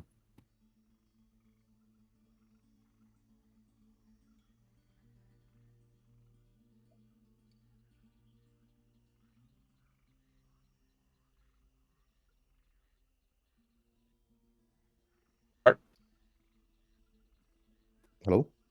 You didn't hear me? Hey, there you are. Yeah. Fuck me. Okay, I'll cast the healing hymn. Yeah.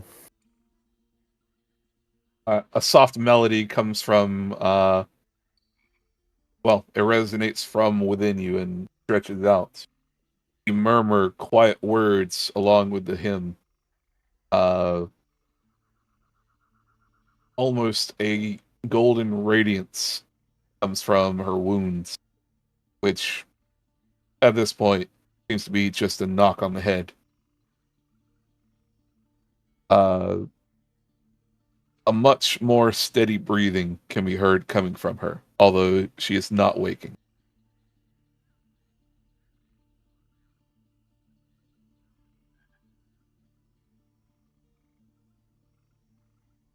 And as you lot do that, Myrrh, as you enter into the kitchen of the mayoress house, it is a grisly sight. Quite, well, maybe complex for you. You see Jim, Grandpa Jim, crouching like a savage animal over, well, the body of Bagel. His guts are ripped. His throat What? is bitten off.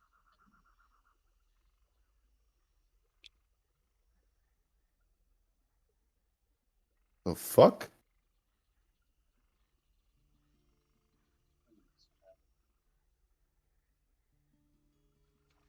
As you step into the room, he turns his face from his meal, looking up at you, blood streaming down his chin. He looks completely different, more like an animal rather than the knowledgeable and wholesome person you saw last night. It is as if someone turned the lights off behind his eyes.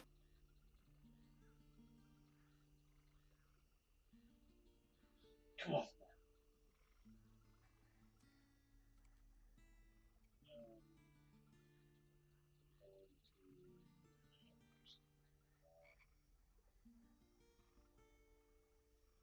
Very well. It's not difficult to do. He is slender, just bones and skin.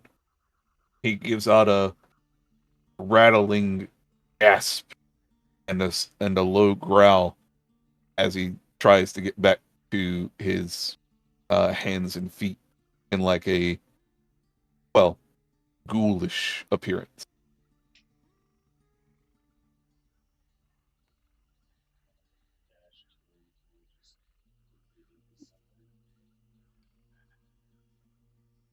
Very well. Give me an attack roll with whatever you're using.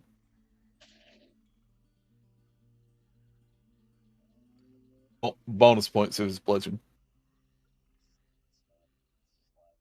Another candy version. Candy version.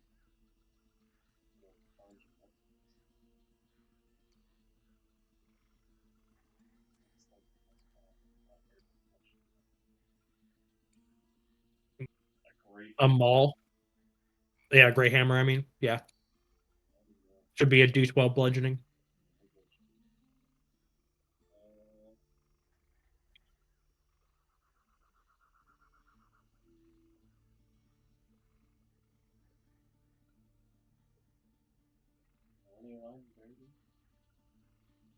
That is more than enough to hit. You can actually make this a called shot. You can hit where you please.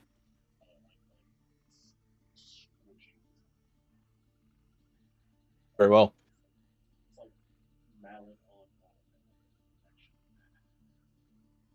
Damage roll using vulnerability.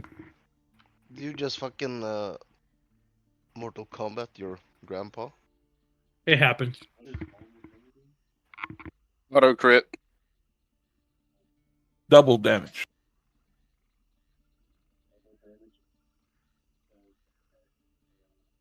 Yep, specifically the bludgeoning damage. So any bonuses from your intelligence or whatever is not doubled, but the bludgeoning is. Yes, sir. So 18 plus 4 plus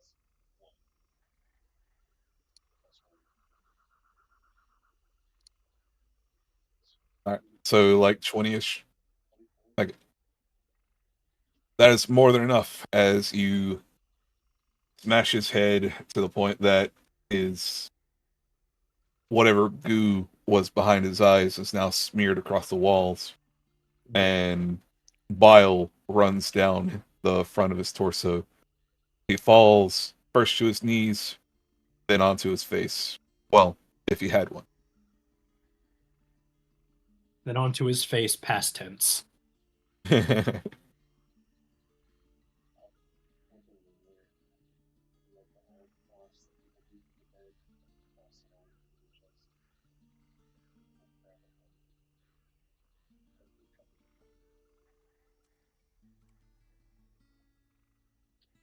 All right.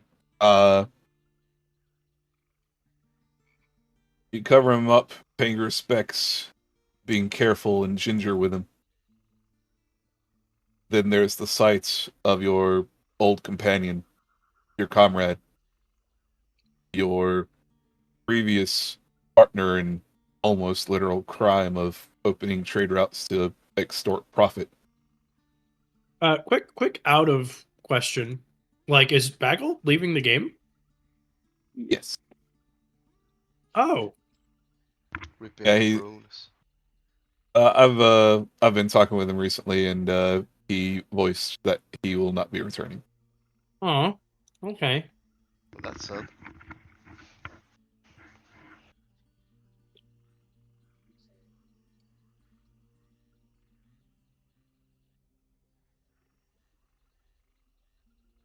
But it is what it is. Your fellow is on the floor, quite destroyed. Isn't he revivable though? From the green dragon? Oh. Hey, Mer, what the fuck was that sound? What the fuck? Mackett, you come in and you see pretty much the same grisly sight. The stench is much worse in here. God.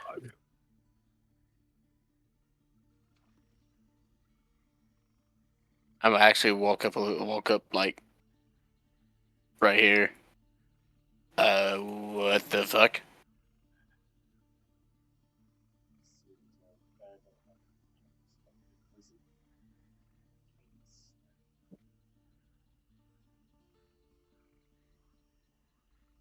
Where's his necklace? Mackett, you look over the body, searching for the silver chain. It is still there. However, the eye of the silver dragon pendant that usually gleams with a beautiful emerald. The emerald is still there, but it seems somehow dark. As if maybe the soul of Bagel has given up.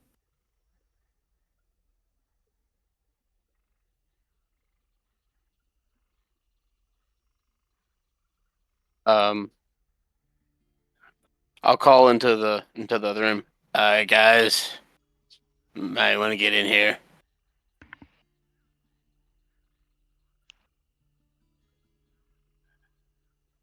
For the rest of you, a kind of shaken voice calls from the next room. You recognize it to be Mackett's voice, although it sounds not cocky, not excitable, not eager, but more solemn and reverent.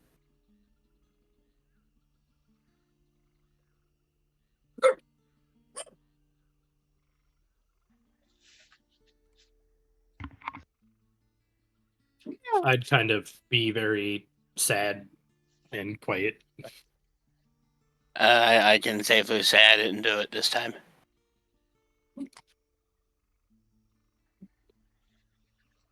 I'll look over at the zombie. How did that one get in here?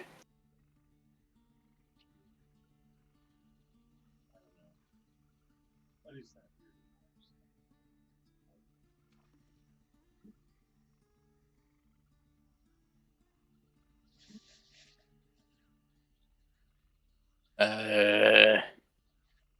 Well, I guess. Fuck. What do we do? What do we do now? That is a good question.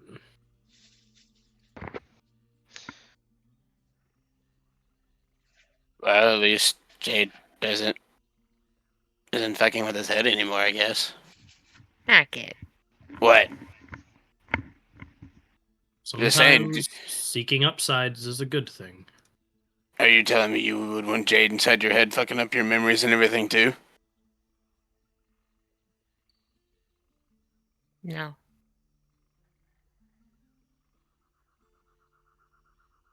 Despite the grisly sight, the face of Bagel does indeed look at least, if a bit, at peace. No more straining, no more struggle to try and remember. No more having to look past his own skin every day.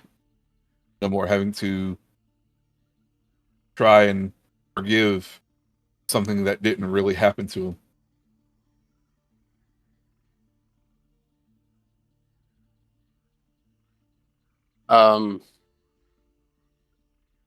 In character, Mackett would look for his possessions, but I kind of already know what's going on with that. I actually want to find his bongo that I made him. His bongo is sitting next to his pack. Upon himself are only his clothing, his belts, and a coin pouch. The rest of his belongings are stacked with his pack, which is laid against the table nearby.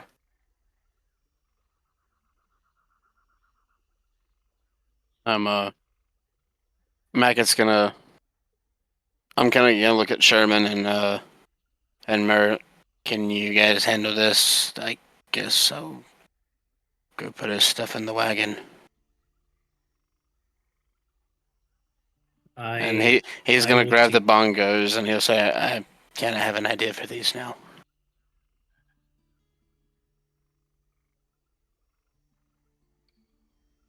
And What were you saying, Sherman? I said I'll see to it. I'll grab all of his stuff and I'll take it to the wagon. As I pass by outside, I'm gonna look at Naing, knowing that there's a spark of sentience in there at this point. And like, battle's begun, buddy, and I'll keep walking. Instead of his usual yes, you get a no. What the hell? No. And I'll go stow all of his shit at the wagon. All right. You store away his belongings. As you put away his pack, there is a low hissing sound. The head of Larry the Snake pokes out of his backpack slithering out onto the wagon, the lower half of him dragging the bag of holding that he lives in along with him. The one that you belong to is gone.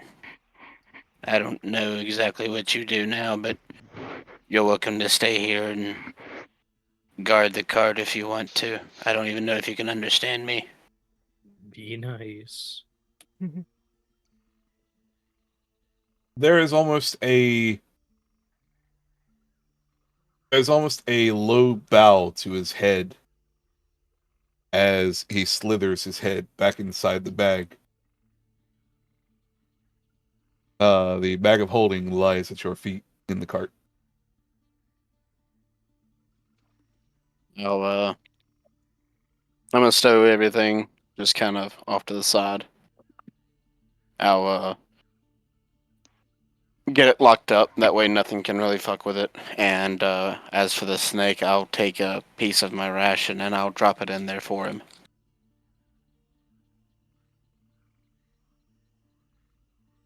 All right. As for the ones squaring away Mr. Bagel, I assume some burial proceeding.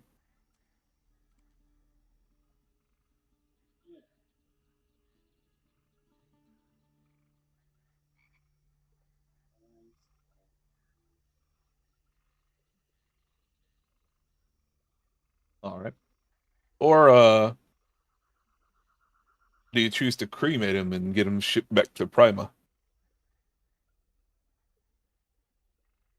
Once I would get back at that would be what I would vote for if I were to get back in time for that. I'd probably vote for that too. That sounds like what he'd want. Yeah, if that's what he would want, then yeah.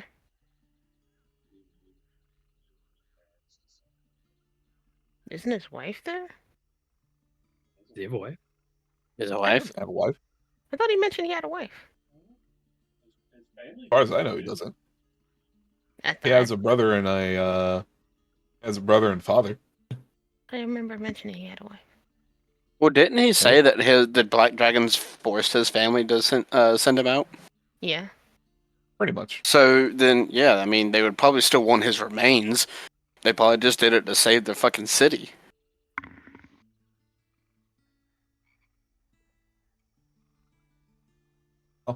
There is a lit hearth nearby.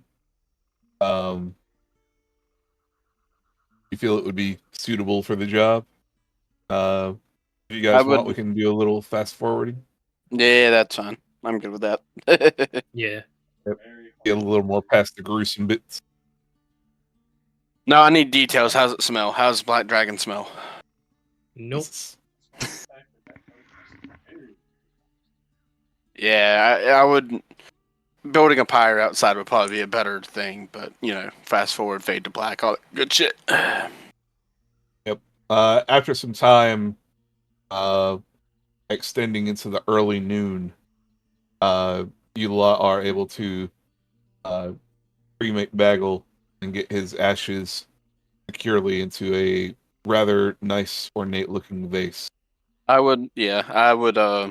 Once I get time, I would actually craft something very nice for that. Very good. As for the mayoress, she eventually stirs and joins you all sitting up from her bed. Oh, it was horrible.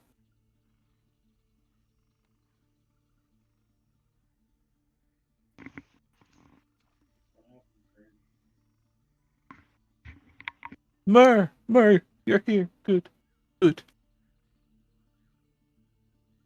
Mer, it was so sudden. It was as if a strange wind came upon the entire room. And suddenly we were mid conversation and he just went berserk. Old Jim. Yeah, Jim. Oof. Found by magic. Sadly, it never. Go ahead and give me an intelligence check, Mer. Or investigation, whichever your pleasure. What the fuck? 23. You understand that with the dispelling of the scroll. Oh. You not know about it? They were talking about it pretty openly in the Dragon Shrine. Oh. That's right. Never mind.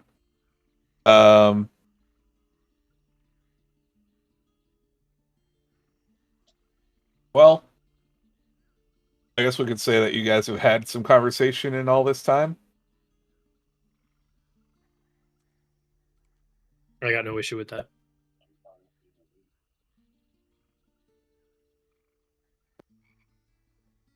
Okay. Well, I guess just disregard the roll then. Fuck. Anyway,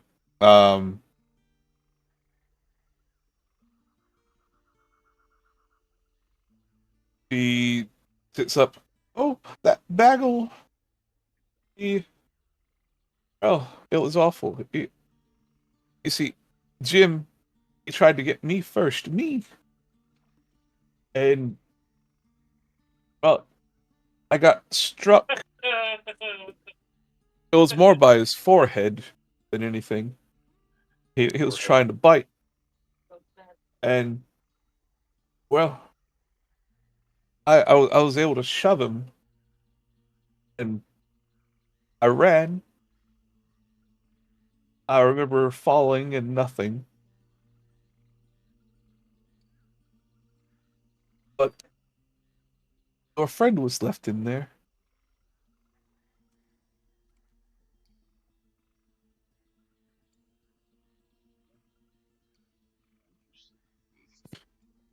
Mackett would. Yeah, Mackett would kind of come around the corner. Yeah, he's kind of gone. So Your grandmother begins weeping. She repeats over and over, it's all her fault. No. no, not really. Bagwell should have No. been more attentive. He No, knew the there's a dangers lot of of- this place. There's a lot of other faults that could go way before you. But on a slightly unrelated note, where do you keep your prisoners? We gotta get to Prisoners? the... Yeah. Yeah, Why do you have a prisoner and why you reach the limit? because she's tied to Naeem because she tried to kill me the other day. You know, you are, Circumstantial. you are the best.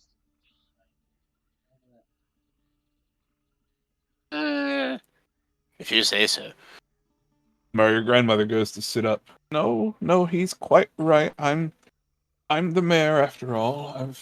I've got things to deal with. You said she tried to kill you? Who's she? The She- little mouse lady. She's a mole, not a mouse. Are you a man or a mouse? It's just a model. She's a mole. Scott took me to Jacoby's basement, and he went out to go get something. And as I tried to look in, something jumped on my back, tried to knock me into the cellar with 15 zombies in water over my head. I had a footprint on the back of my armor that matches hers exactly. I had Sherman draw it out, so he's one of the best drawing people I know. I dabble, but that's quite the statement. But further evidence is I shot an explosive bolt at her feet whenever they were running, and her fur and feet show signs of soot markings and burns.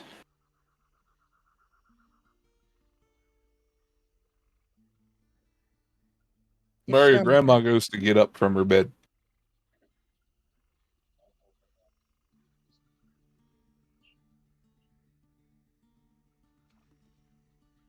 She nods. I would look at her since she's. Do you have any other Mulkin in this town besides her? I know she said her husband was dead, but is there any other Mulkin in this town? She shakes her head no. No, it was just her and her fiance. They showed up. Well, about 3 weeks ago, I'd say. If I I remember thought right. she was the only Mo person. Right. Oh, and can you confirm that her fiance or husband or whatever actually died? Well, he was one of the first that we lost. Yep, she's guilty. And I walk out the How room. that works. Well, wait. Where's Uh, her husband? Have you gone to her place at least? He tied her Maybe up with a rope. see some kind of, I don't know, motive? I mean, she was after Arthur, I think. She was stuck around him a lot. And something about gold slippers. I think she was just greedy. There's a lot of money in Jacoby's place. Or she was just jealous of you being around Arthur so much that she had to kill you. So now you're admitting she's at fault too. Excellent. No, Let's get I'm this pulling done. a method out of my ass just like you just did.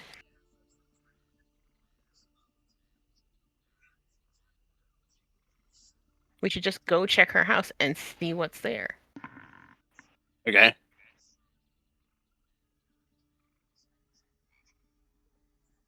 She nearly collapses next to you, Mer.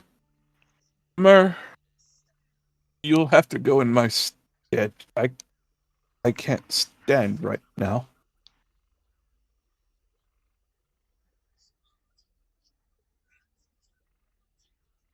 So, Mer, you are officially acting sheriff of this case, if you must. I have to determine if this one tried to kill this one. Well, it's better. She's having trouble forming words, but after a while she gets it out. It's better than my clouded judgment right now, Mer. And a life, if worth saving, deserves saving.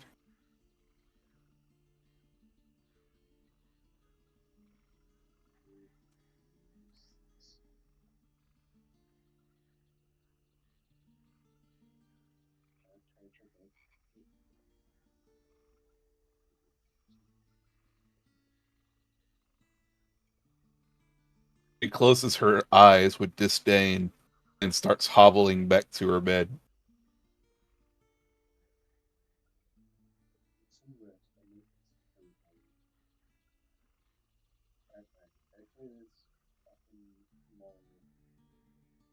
But she's actually tied up to Naing outside.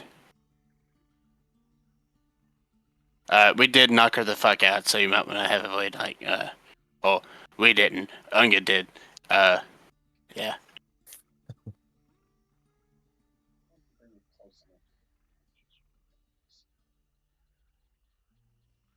Okay. Hey, Naing, get your ass in here.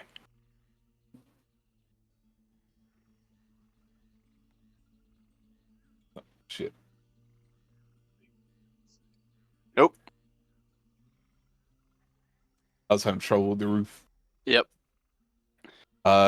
He stomps in. The squealing mole starts to do her sonic scream again, but it's shaken by every step that Naing takes. So it comes out as more of a. I actually would get out whenever she goes to do that. I want to climb on top of her and shove a piece of leather in her mouth. Yo, you're tying her up. You're taking pictures of her Yes. feet. Yes, I am. Let's do this. If we're going to do this, we're going to do this. Yeah, Mac, I can't really determine you're saying is true if you're gagging and one person trying to defend themselves? I mean, she screamed loud enough to make, Ungate actually, hurt. So, unless you just want her screaming next to your already injured grandma, we should probably either get out of here or go somewhere else. Oh no, I'll just put a blade through her if she decides to. Oh, okay. And I'll rip out the leather. No, we're not doing that. Speaking of, I forgot to mention a while ago, Unga, during the whole cremation process and everything, you've basically caught up to everyone at this point. I forgot to say that, so Okay. please feel included. You are here.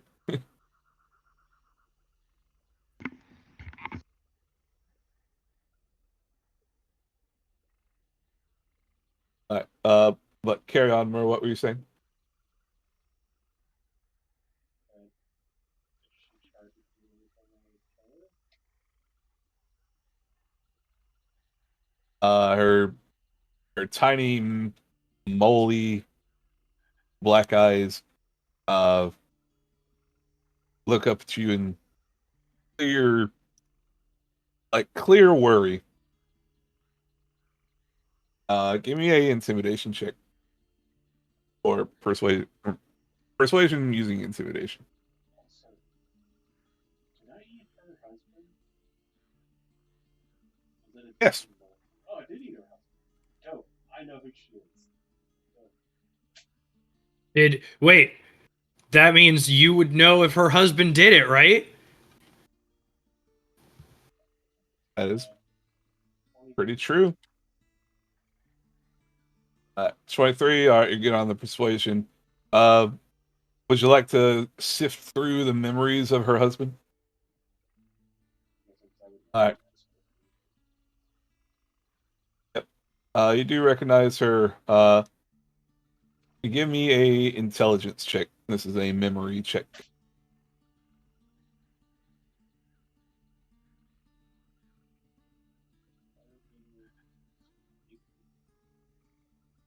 $18. As you think back and reflect upon the memories of the of her husband, you can't help but look at her almost in a caring way. Some of his emotion coming through for her. However, you do also think back, and you remember that there were some troubles between the pair. She would complain about being brought here in the middle of nowhere, and how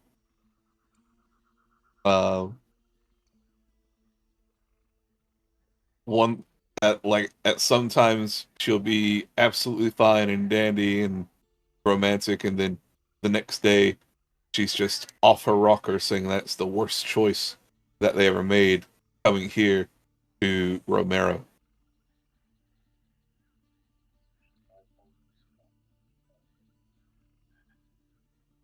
Somewhat. Although you're looking at what looks to seem like a perfectly innocent face, your memories show a different face, one full of rage, hatred, blame, this complete persecution.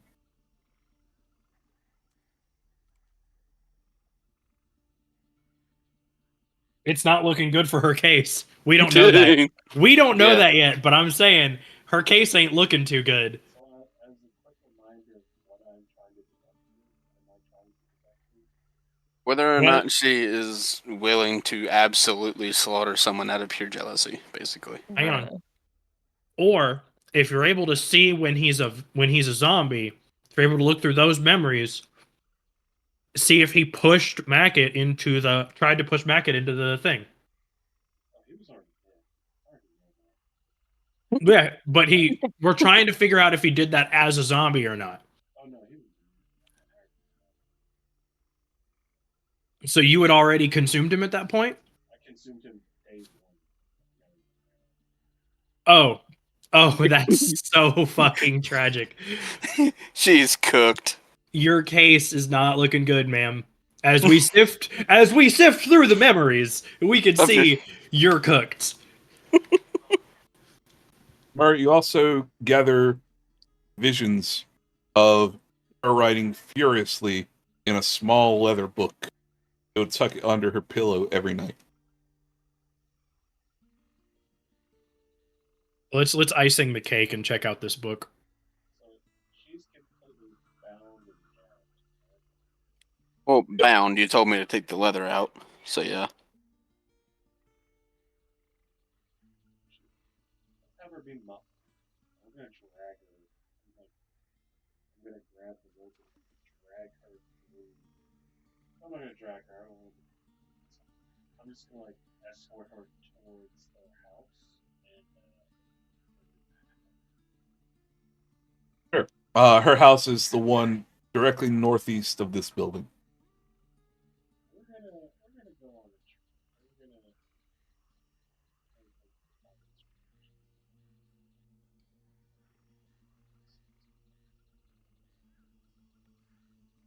All right. On a quick field trip to her house, the front door is open. There are small. Yeah.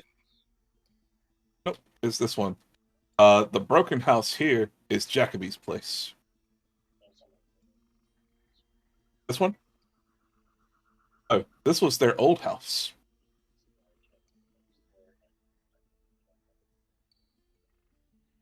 Yep. All right. Well, you know, they sleep underground.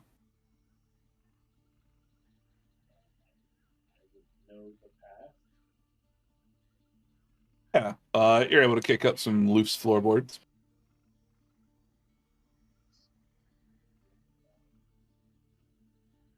Sure. There's a small tunnel.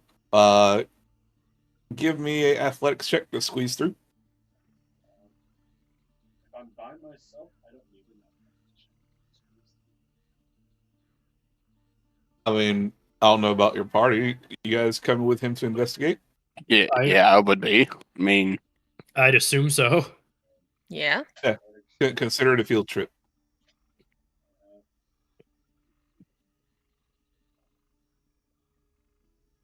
15 athletics. All right, sure. You're able to just squeeze in. The dirt walls press against your body the entire way. You're having to snake through military crawling at some points until you come out into a small den about the same size as this house. No. Sorry. There is indeed. You're good.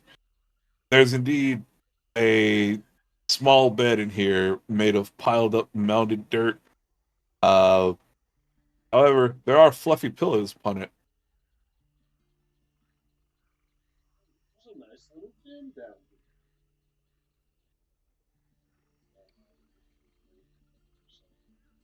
I'll let you know if I find anything. Sure, it's not difficult. You look under the pillow. Certainly, there is a leather-bound book. Skim through pages to prepare. Actually, no. Look at the most recent entry. Sure. You look at the most recent entry. It tells about finally putting things right, reclaiming her life, reclaiming direction for herself. It is at this point that more memories flash into your brain. You see you and you see yourself. Well, yourself. You see him and her in the old collapsed and burned down house. He's talking about how he can't believe that he accidentally set the house on fire by dropping a lantern. Meanwhile, she is looking at him with a murderous rage. Next thing you know, You're turning around, looking up from the debris and ash of the place, sifting through, trying to find old belongings. When you see it, a flash of a blade, a silver axe being swung, hacking into your neck, hacking again into your chest. And that is when everything goes black. The last thing you remember is just suddenly reawaking, feeling quite queasy, quite ill. But you remember as you've been impaled with a spear and shoved, stored, hidden up the fireplace of the old house. And the very last thing you recall is a hungry looking hooded figure looking up at you and ending your life.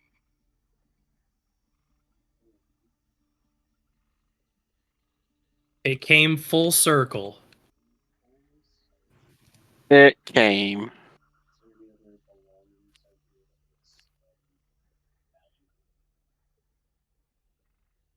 Give me a quick perception check.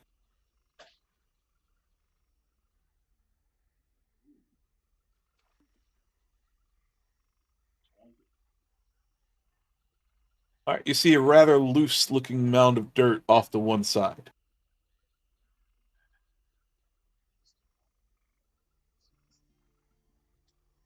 You pull away some of the dirt, it reveals yet another small tunnel. How small? About the same size as the one you came through. Shines through my nose. See how bad it goes? It's hardly gonna hurt me in.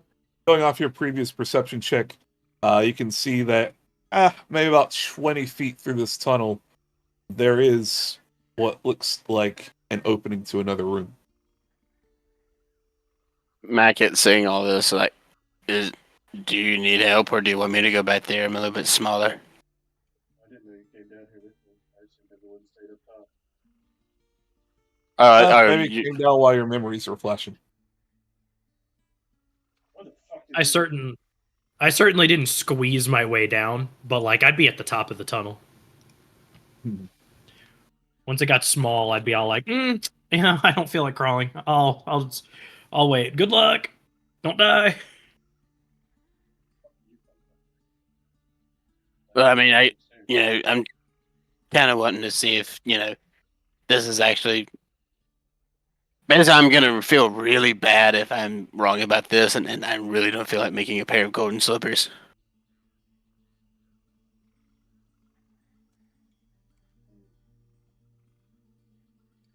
I like pocket. Well, some information. We could both go through that hole.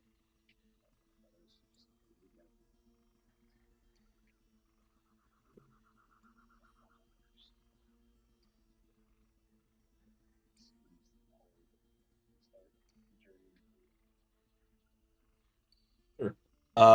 It takes some difficulty for you to get there, but just about the same as the previous one.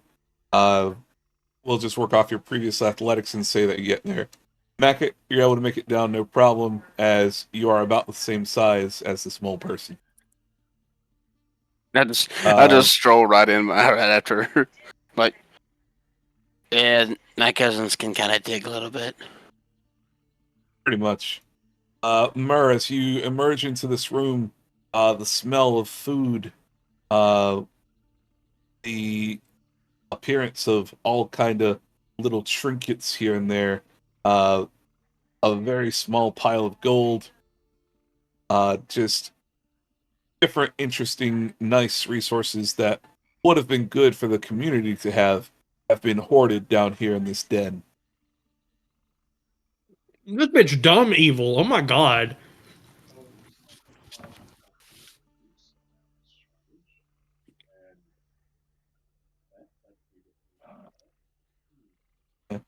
you can't help but notice quite a number of items missing from Everett's shop. Although maybe you don't know it's been plundered yet. Maybe Unga Bunga mentioned it earlier in conversation as the burning of ashes and such were taking place. But I would actually, yeah, since I've a seen lot of these, Everett stuff is here. since I've seen these swords before, can I make a guess at that? Yeah, of course. These things came from the guy that died last night. That was in his shop. He tried to sell me like half of it.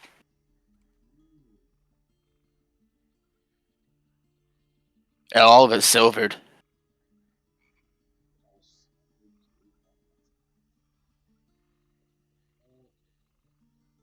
can return on it. Definitely return anything or unique. Man, I'm gonna be real honest with you. I don't want to give back the swords. I'm gonna use them myself because we're gonna need them. I'll just remelt them down and make them into something better. And I don't say anything. You don't say anything. No one's really gonna know. We just found some food. Sounds good to me. What y'all talking about down there? What's going on here? Is there anything other than the supplies, food supplies, the silver weaponry? There's a small heap, a mound of gold, about 300 coins worth. All of the gold?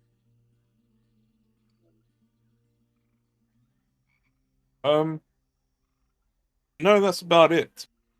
However, you did get a slight nag at your brain. This is interesting at all, and yeah, surely she did all this, but why?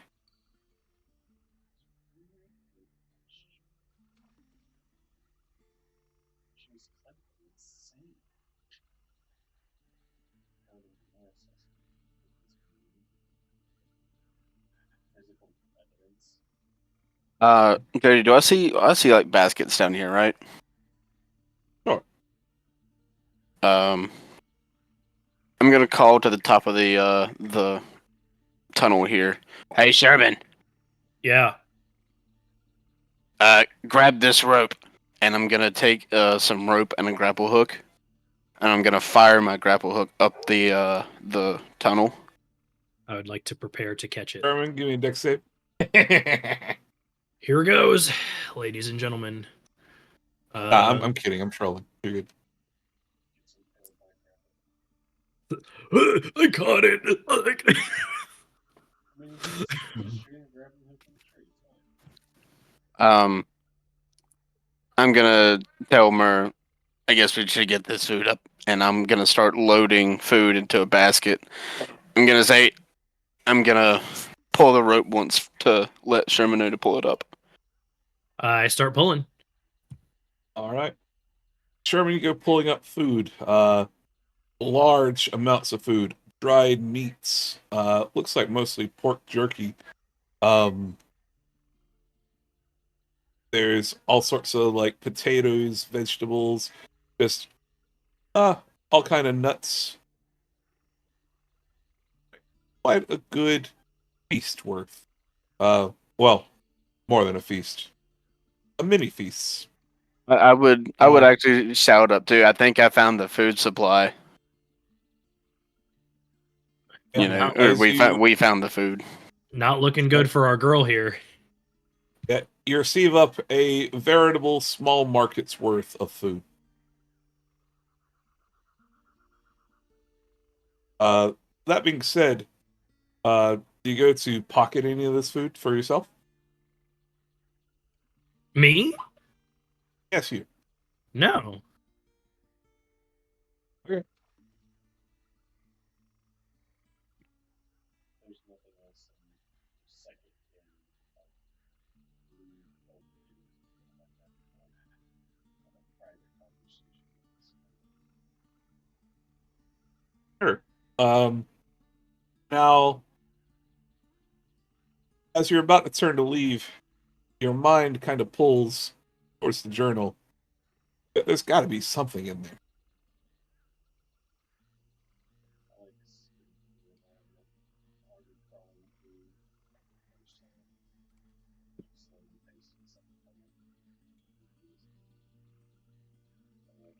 Sure. Hi, Bart. Right. Yeah. Oh, Chip, Anna. You can hear me? Yes. Yeah. I'm here. Hello, Sudica. Oh. He says his head is hurting too much. He's going to go ahead and go to bed. He says hopefully he's better next week. Give our boy some love in the chat. Tell him to feel better. Die soon, motherfucker. Oh, he's not here anymore. Okay. Yeah, not in this chat, the actual text chat. All right. But as you're peering through the journal, you see that it starts with our first day in Romero. It's written sweet, quite sourly, adorably, sugary sweet, actually. It just tells pretty much the beginnings of life here in Romero. Their good friend Jacoby invited them out to find safety and refuge from all the drama of the Dark Dragons and the destruction that they've been wreaking havoc upon the surrounding lands. Romero is known to be a out-of-the-way place and of no particular interest by the Dark Dragons, having never seen any of their platoons, generals, lieutenants, or even Zog himself.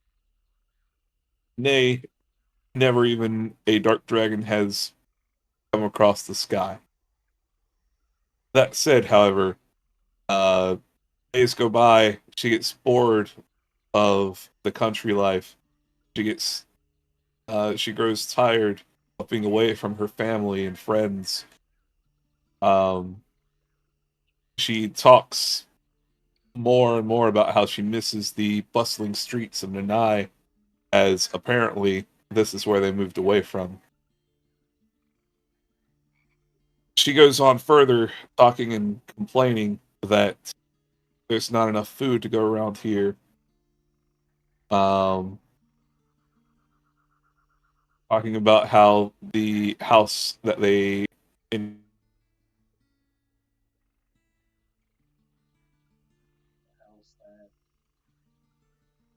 Jody's DC'd. No. Yes. Dang it, Barthagor. It's my fault, I know. Jody's back. Yep. Thank you, No, her- Barthagor. thanks, Bart.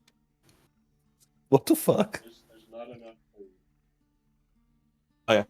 food. She moans and groans how there's not enough food, and the house that they were given by Jacoby is pretty much nothing more than a boring shack in the middle of a farmland.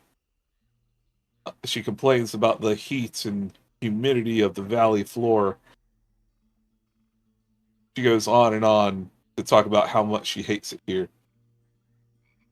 She then goes on to talk about how her husband was an idiot and accidentally burned down the house that they were using. And with that, she lost it. She basically confesses to the murder of Fred, her fiance, here in the pages.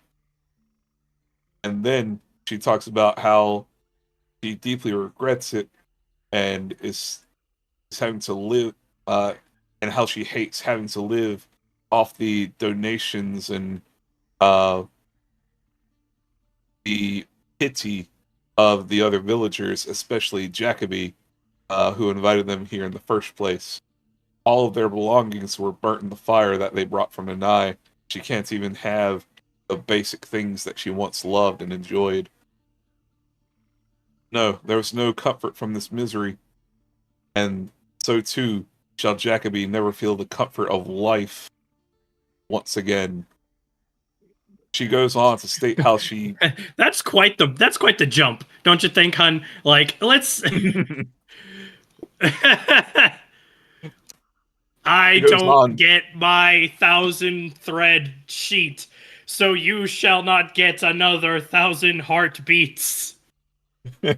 True. She goes on to talk about how she's going to create a new life for herself, a new way to get back to Nanai and to live there, not only just to live there again as part of the city, but she seeks to be in the up and ups, claiming that she will do whatever she can to squander the village of its money. He talks about the treasures that she stumbled upon in Jacoby's basement. And TLDR, she ended up murdering Jacoby when he caught her trying to steal from him. She a whole hoe. Oh my god. But long story short, she blames Jacoby for them being there, for extending that invitation in the first place. She blames her husband for burning the last of her on items, and she was making a hoard for herself to have a rather comfy life in the higher streets of.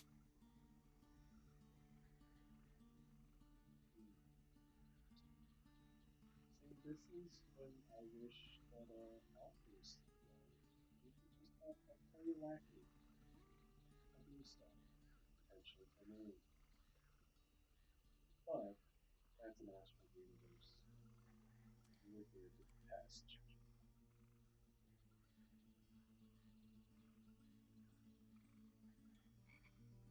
All right, your rise from the tunnels, uh, walking out into the daylight.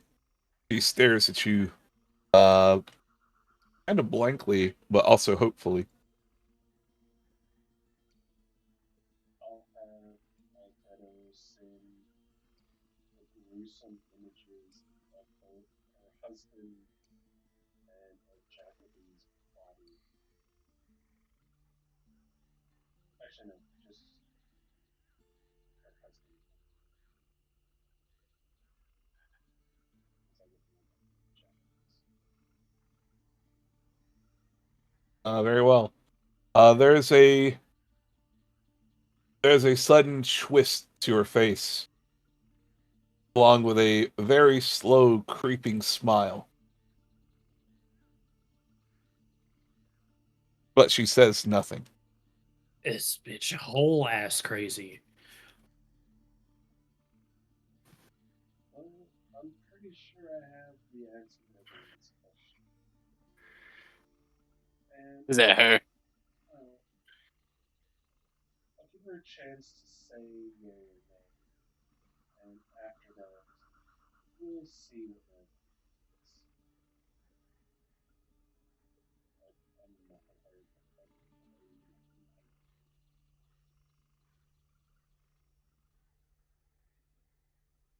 Well, it's clear you know the truth. Or so you say. In your own way.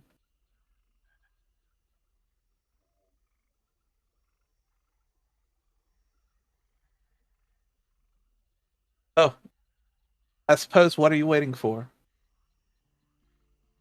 I'm not waiting. That's our head. It's cleanly chopped off. Oh shit. Okay. I Damn. guess we were doing that. No. I mean, she tried to kill me. That'd have been nice to have, no. Mac is over here like, I wanted to do the killing. Oh, I'm sorry. She messed with my town. Potentially my family. Yeah, she was fucking name brand crazy. Like, So she and we didn't. gets no. What would she have done Myrrh, to her? as you cleave her head from her shoulders, her head rolls across the muddy ground to rest in front of Macket's feet.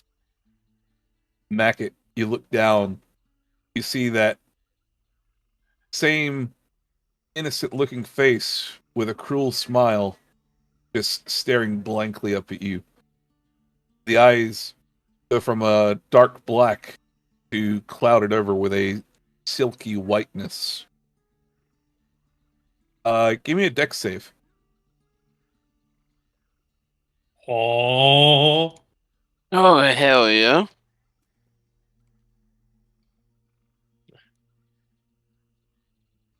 That is 14. 14, good enough. You spring back from the head of this mole person as her face suddenly ages 20, 30, 40, 50, 60, 70 years. Fur falling off of her face. Her cheeks rotting, creating holes leading to her buck teeth and mouth. It is then that it starts snapping away at your feet. I'm bringing Scaled Breaker down. This is a helpless creature, so you automatically hit. Roll your damage, buddy. Oh boy. 7. That is 12 slashing damage. At 12 slashing damage, you swing down upon the skull, causing the jaw to rip off of its skull. Let's see. A few seconds later, the jaw moves itself back to the skull and starts biting at you once again. There's almost a hint of cackle behind each bite as it tries to bite at you. I take several steps on. back. Okay, yeah. That is a 20 to hit. Dirty 20. You need 23, bud. She bites onto one of your boots, but her teeth can't get through. Although you hear the sound of metal groaning under the power of the jaws. Now it's over to you. I take out the explosives and I eliminate this goddamn thing. Sure, tell me how you're doing that. You said that the jaw found its way back to the head? Yes, sir. Yeah, I'm putting a fucking explosive bolt between its fucking non-existent eyes. This thing's going into pieces. Sure. How far away from this are you getting? Because as I said, it's kind of attached to you, really. I mean, I would like kick it loose if I could. Or give me an athletics check to counter its like biting grapple. Roll to 14, athletics, 17. 17. You punt the head off of your shoe, sending it flying about 15 feet. And once it hits the ground, boom. Very well. You won't even have to make an attack roll on this. In fact, not even damage either. Murph, for a few seconds, you notice that the body of Wilma has started to reach for the ropes and clawing at them with the sharp claws, severing link by link by link, trying to escape. Before it suddenly goes limp as the head explodes from one of Mechat's crossbow bolts. It seems like there's more to this story.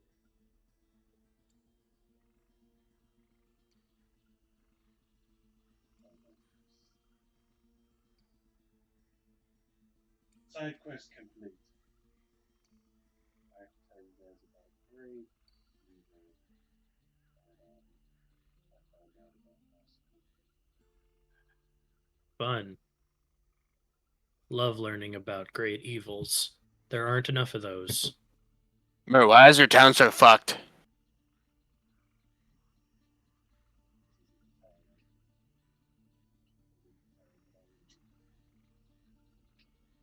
Noted. Whereas with a heavy sigh, as you look around at this rather rotted looking town, the moss growing on the sides of buildings, the wooden buildings, how they've aged and rotted away in the weather of the swamp, the cobbled streets, once immaculate and upkept, grown over with patches of grass. Even the sun somehow looks different as it hangs overhead, giving off a strange green tint. Although, with all the events happening, it seems like a fresh wind is slowly blowing into this place. Give me an Arcana check real quick, however.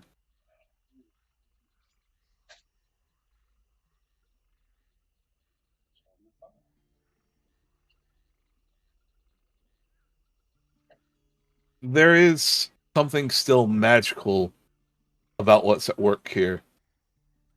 Suddenly, just every body coming back to life like this. Bodies rising from the graves still. Before, the ghouls were quite a little bit sentient, more curious, more adventurous. However, after seeing what Jim did,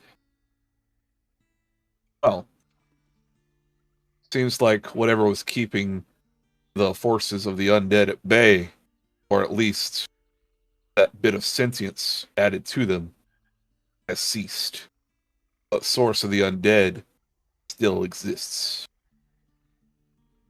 You do remember some of the last words that your grandfather spoke to you about a hidden doorway down in his crypt, and how a robed stranger, escaped down the hallway one day.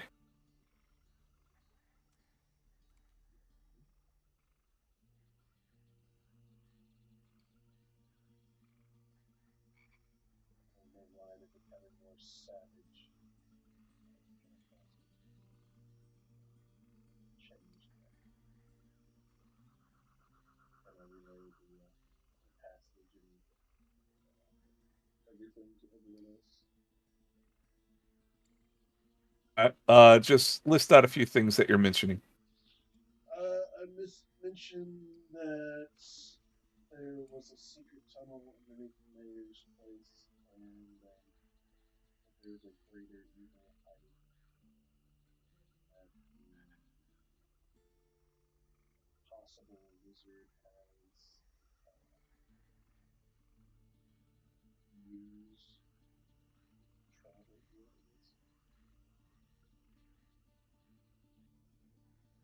Nothing but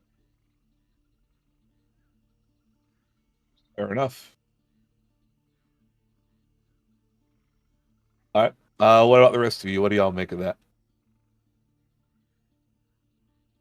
I guess it's our job to get rid of this said evil, huh? Yeah. Do we have Yeah, much it of a is. choice? No. control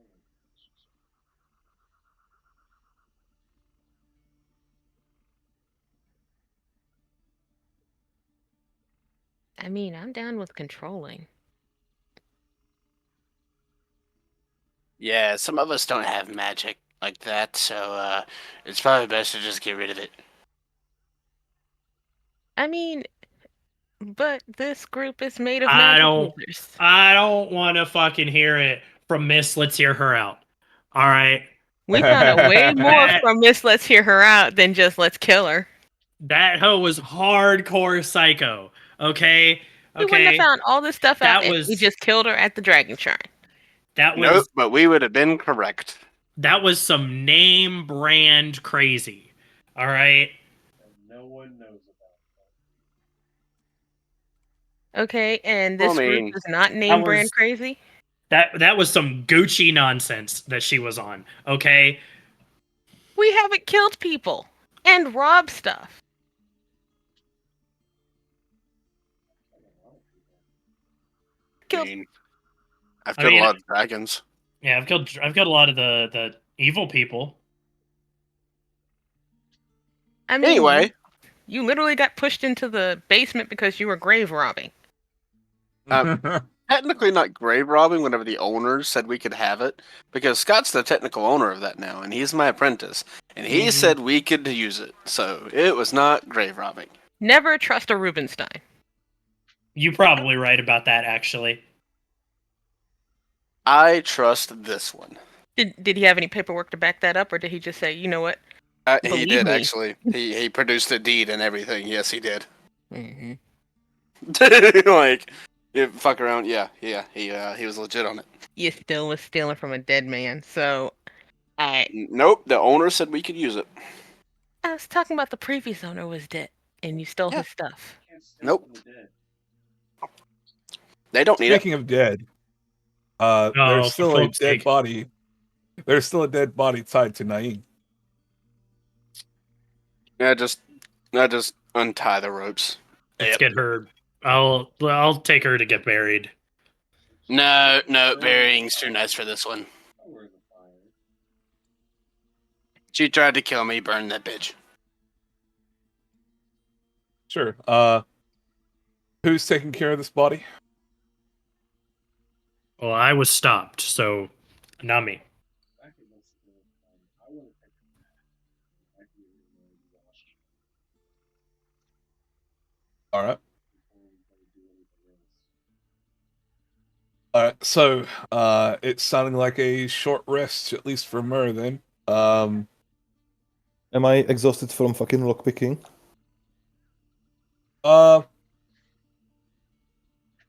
Well, you feel like your hands couldn't really handle any more lockpicking for a while. If you want to join Mur in that short rest and shake Yeah. that off, you certainly can. Yes, sir, I won. All right.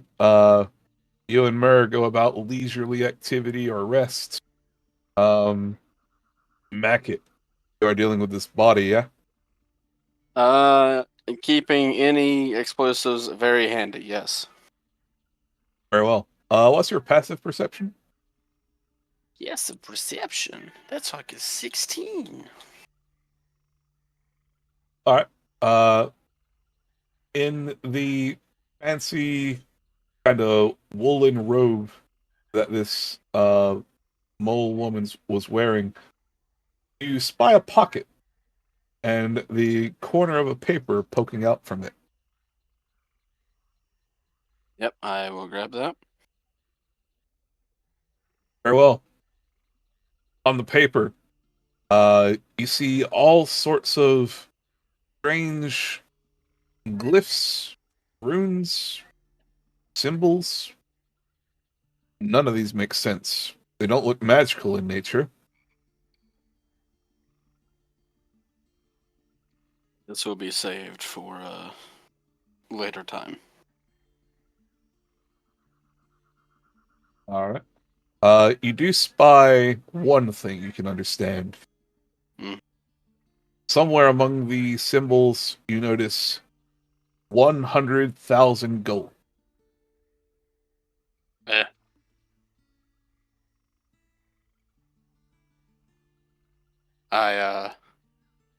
I nod and I will definitely be following up with this. All right. You tuck it away for now. You can put this in your inventory as Thieves' Note. Right.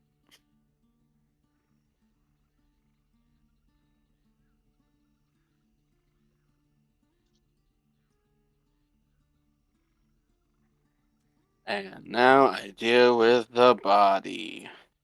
If this thing so much as twitches. Bitch, you so much as look at me wrong. All right, Mac, fade to black. You take care of the body, crudely shoving it into a fireplace, very similar to the fate of her late fiance.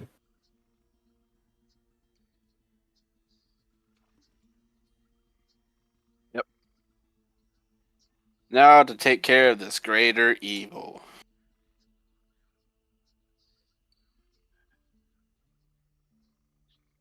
All right. So you've been Murray, you recounted the hidden place in the crypt. Yeah. I gave all Uh, information other than old man and grandma. Fair enough. After I do that, I would like to make a trip to the inn. Sure. You can make your way. Is anyone else joining Mackett headed to the inn? Yeah, I might as well. Same. To get that Alright. short rest. Yeah, you can get a short rest. You could have ale at the inn if you like. Who knows? Maybe Yorva has some lunch made. Let's say my hands are just not working from the exhaustion. I won't be able to hold the drink. I'll just fucking collapse in the corner. Fair enough, my friend. So making your ways into I'm kind of putting everybody where they're supposed to be in here. Trying to remember where the inn is. Is at the southeast side of town. Directly across the street from the Dragon Shrine. Oh. Click. I made it. As you four come into the tavern, where are you spending your short rest? Are you coming to the tavern as well? Yeah, just because the smell of rot in my grandma's place. Well, it's not. Very well. As the collective party enters Yorva's tavern, you're greeted with the smell of what smells like a good, nice potato and pork stew. Yorva can be seen serving up one bowl of it to Mr. Scott, who takes it gladly and gives Yorva a shy smile.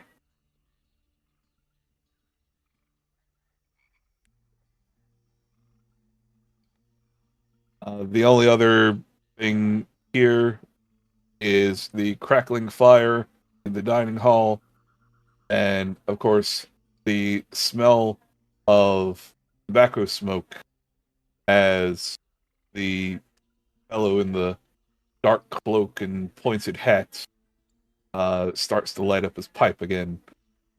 A deck of cards laying in front of him on the table.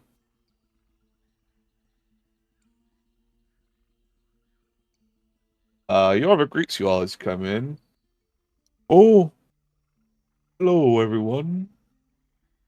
Hello. Will you be having lunch today? You have any more coffee? Oh, it's away in storage. I can go get it. She gives a casual shrug and points to the dining hall. Yep. You'll find an entrance to the basement under the table. Okay. And I go to find the beans. For the rest of you, you notice that Mackett kind of wanders off.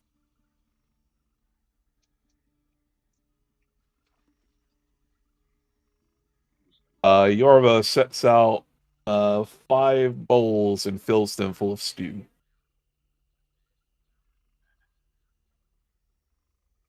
I consume the stew.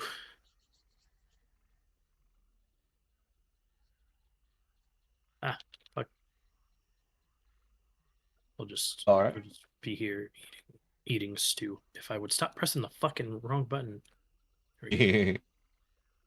It's on the house. Thanks for your protections last night. I appreciate it. With that, as each of you take a bowl, although I assume maybe Kamatha won't, question mark? Nope. Yep. I wouldn't eat pork anyway. She beckons you all into the dining hall.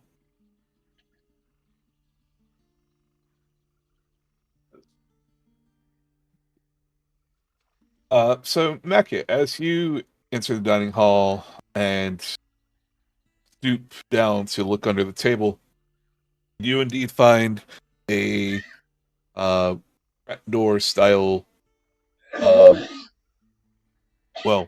hatch that leads underground. I will open it and proceed. All right. Due to it being under a table, it does not lean all the way back, but you do see a small block of wood. This seems to be what helps prop this open to keep it open while one is down here. Where is he doing this? Just under the table that you're all at. I see him like open a fucking hatch. Yep. Oh, I'm helping and going with him. But she said this is where the coffee is. It's no big deal. Oh yeah, that's right. My bad. Misheard. I'm half here sometimes. I promise. You're good. Do you still want to go with him, or are you enjoying your sleep? I'll just make sure the door doesn't like close behind him or lock behind him. Alright, good. So basically keeping a good eye on him. Gotcha. Yep. Alright. Mackett, as you descend down the ladder, you saw light when you first opened this. But as you reach the bottom of the ladder, everything has gone dark. However, your dark vision kicks in. Everything is scales of gray. When suddenly there is the quietest pop sound. You are suddenly surrounded by a dark fog. I would immediately yell out, and Scalebreaker is out. As you try to do this, a hand is clapped over your mouth. You feel a blade against your neck. There is a hushed voice. Say anything. Shout anything. And your life is at its end.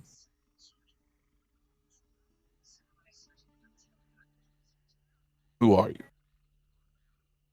And with that, he slowly moves his mouth or his hand off of your mouth by just an inch.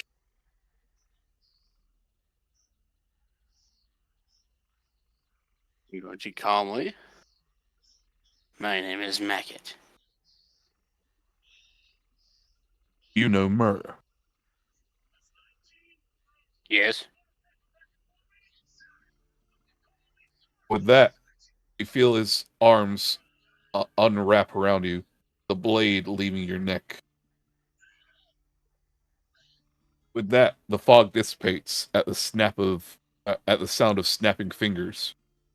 Before you, you see a soldier, clad in heavy armor, large wings spread open behind him, a sword down at his side, a shield on his back. This is the Windian Guard from Camelot. I'm going to say, Two things.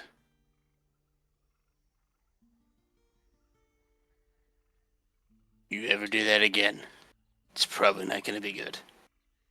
And two, where the fuck is the coffee?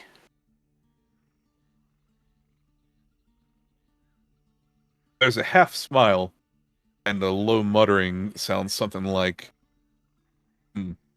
only would live to be able to do so. With that, he points towards a shelf. It is burdened with several burlap sacks.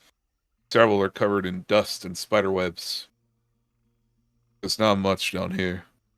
It's been rather, well, not much to choose from.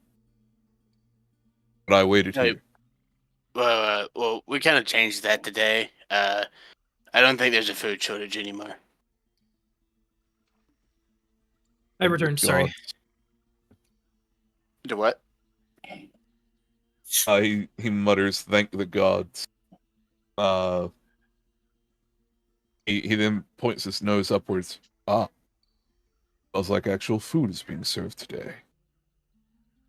Well, we kind of, uncovered where all the food was being hidden. So yeah, there's probably food up there. What the fuck? Who else is up there? Kamatha, Sherman, Anga. Oh no, Anga's sleeping. So is Mir. He's tired for some reason. But it's only us. Me, your boy, Skinny Penis. Is that fellow with the black hat still up there? Yeah, I think so. Then I cannot go up. Why?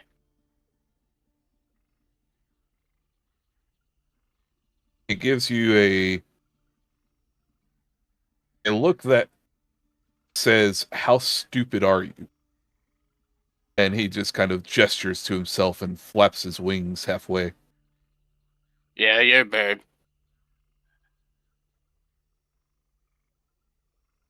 Wait, you're a bird person. Do you know where the princess is?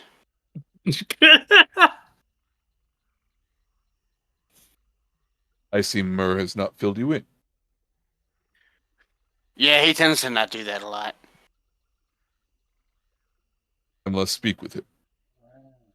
Oh, I am going to ask you this once. Guard my back. Okay. Your coffee's on the bottom shelf. And I'll scramble over there. you paid him. There it is. Mackie, scramble over to the dusty shelf. Sure enough, there are bags and bags of coffee. I grab like two, and I'm like, hold on. But before we go, I was like, hold on, let me go first. And I'll kind of shimmy up the ladder, and I'll knock on it real quick for Sherman. I open. And you see two 50-pound bags of coffee beans just. For fuck's sake. Where did he get that from?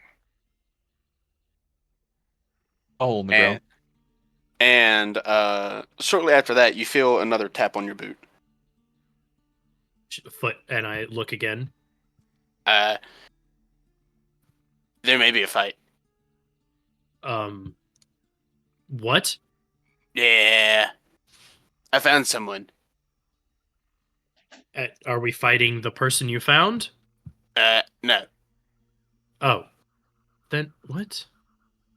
Just move. Just move.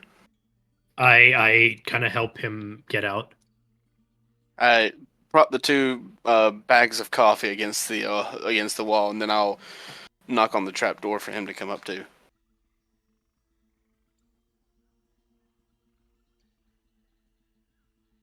All right.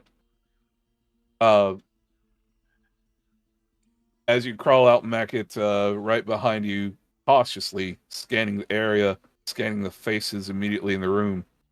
A rather, well, very fancy armor-clad fellow emerges behind you. For the rest of you, you see this winged soldier rise out of the floor. Oh god, the chickens are here again. I mean, I'd even help him up. I'd let him fall.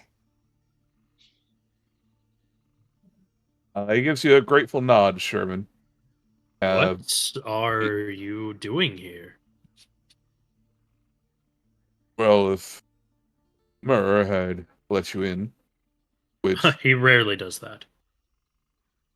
well, that is okay. I appreciate his secrecy. However, it may not be wise to keep you all in the dark. Murr. He looks across the table at you. You made it. So, I have been here for some time, waiting.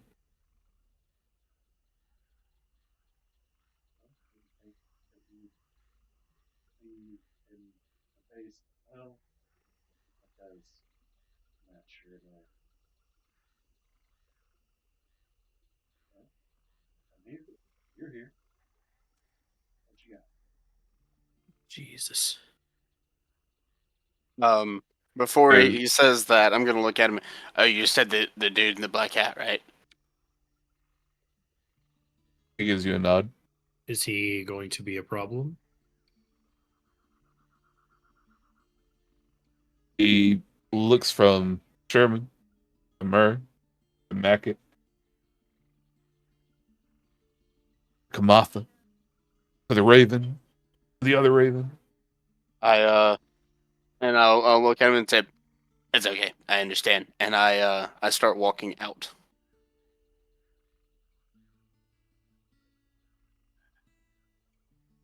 And I will hop up on the table, right here in front of the boy. Oh, I had an idea too. I'll see what you're doing, and then I might jump into like hype. Literally, And imagine it's like the thing where, oh, there's a hot girl. Don't look. They pan away and they come back. The dude's standing on a table staring at her. That's exactly what I would do. Mackett, I hop as up. you hop on the table, Scalebreaker is Are you- out, and Oh, we're I- doing this like that. Okay, then my idea was very different. and I will say to him, "If you fucking goddamn move, I will take your goddamn head off." Yeah, this is way different than I was expecting it to be. Okay. I was about to be all like, I put a bunch of alcohol in my mouth, come stumbling over. Hey, buddy. Like, I was about to like, Look, be like, bro, hey, buddy, how's bro it? just Bleh. gave me. Spit a little alcohol out of my mouth. Oh, how's it going? And then like force him to turn around by being obnoxious and. Bro then has like 100 pounds worth of coffee he just led me to. I'm fixing. This man has the best protection money can buy at the moment. Yeah, you're probably right. Mackett, as you leap upon the table, your beautiful, scary, terrifying sword at the ready, your threat cold in the air, does not seem to move this fellow. He continuously flips a coin from one finger to the next, flicking it up in the air with his thumb, catching it, and repeating the process. Your threat falls on what seems like deaf ears Oh as my he God. just continues flipping the coin.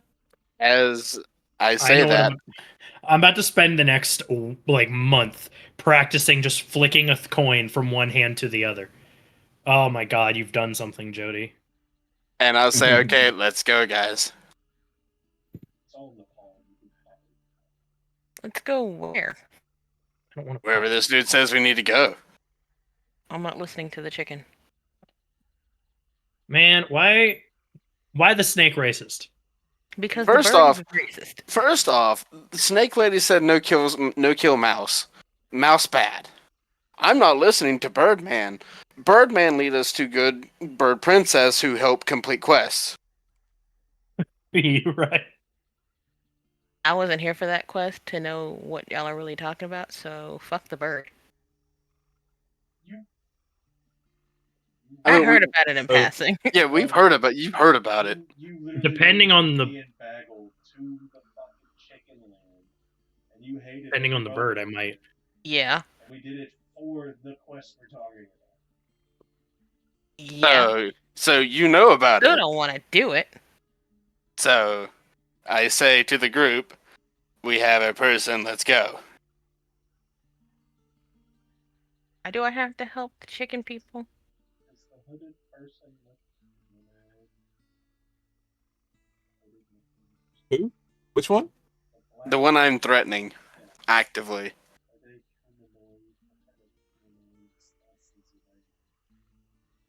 Is very obviously human.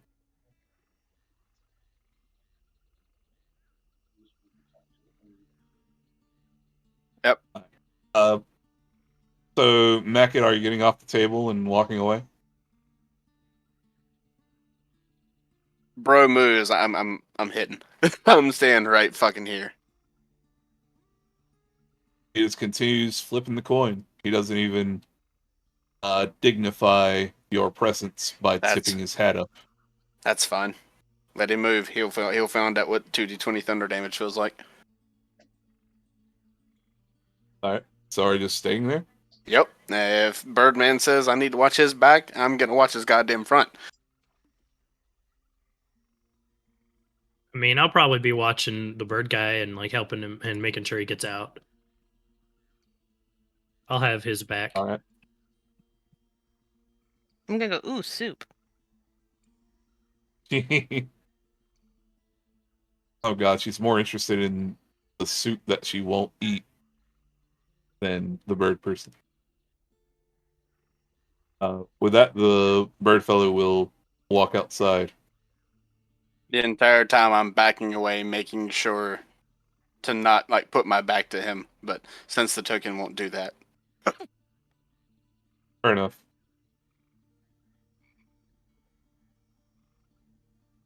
All right. As you exit out, I take guess- the bags of coffee and I put them on the wagon, or I put Both? them next to Oh. Nying. Both, yeah. You should leave some coffee here. I don't know about that one, Chief. as you're all headed out, Yorva calls, "Leaving so soon?" Seems we have a predicament. We have stumbled into something that is probably bigger than this. Bye. Oh, be careful then. Hope you enjoyed your zombie problem. She actually gives like half of a moo, half of a chuckle at you, Sherman. All right. Damn. As y'all emerge under the early afternoon sky, If only I was a slightly different character. the guard stretches not only his arms but also his wings. He lifts his head to the sky, taking in a deep breath. Ah, nice to be under the sky again. Actually, real quick, we do know about like the situation that was said a minute ago of like there's a cave somewhere that's like causing the undead problem. Okay. There is at the very least a passage within a crypt, and a robed figure was seen leaving this passage. So I do think we should find that before leaving.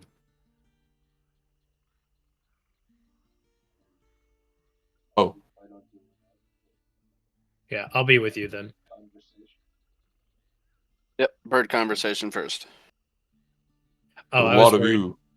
worried we were walking out. I have word on the princess. Yeah. Excellent. That is fantastic information. Don't you think we should get a little Turns out- farther away just in case Black Hat guy decides to try to listen? Or is that why you were worried about him? Oh no, I was not worried about him for that.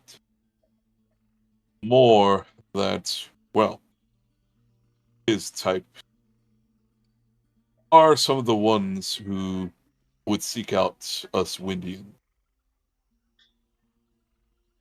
With that, he makes a kind of slash across the throat kind of motion.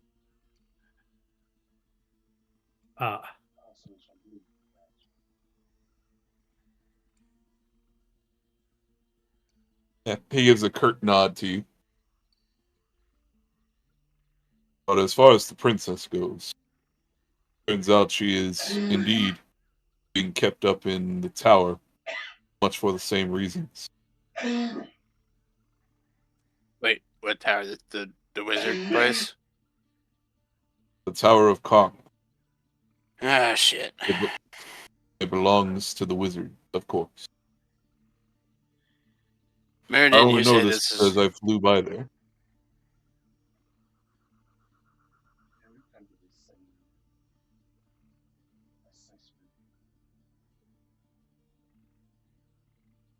Alright, well. So, are we going to ask politely or not? The wizard.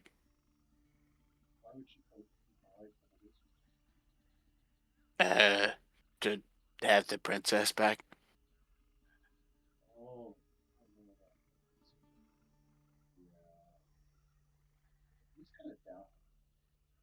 Oh, is he a scumbag?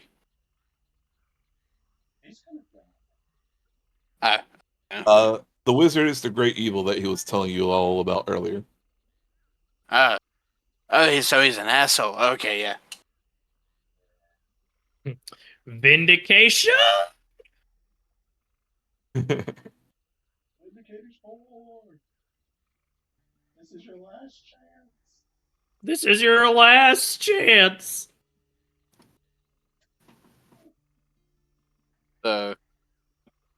Okay, so when are we going?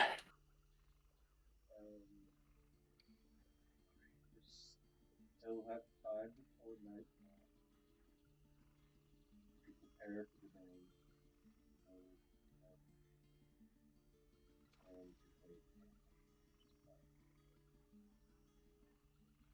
day. We can just go in the morning.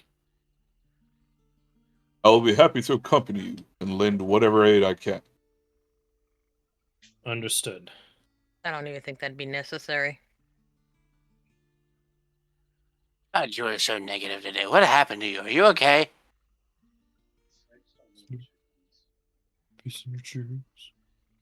I mean, we took care of a mean fucking mole lady that you just said don't kill her because we don't know. But you know she tried to kill me. Wait, we said didn't. Don't kill her until we had more evidence, Which and we we found got. more evidence. I'm not mad that you killed her, Yeah. but I don't like the chicken. What did he do to you? He exists. That's kind of rude. The guard looks over at you, Kamatha, with a kind of actually passive look. I know that, well, the Endless and the Windians do not get along. That is written in history. Unfortunately, it seems there's not many people of yours left. I would be willing to make friends and change history with those who are left, those who remain. He's a nice guy. You're just being really negative today. Do you need some coffee? Don't drink that dirty water. Not everybody wants coffee. I think you guys should try it. Nah, hard pass, dog. It's dirt water. It's made from beans. You're basically drinking the same thing in there, but you call it soup. I didn't drink the soup. You like bean bars. I don't want to hear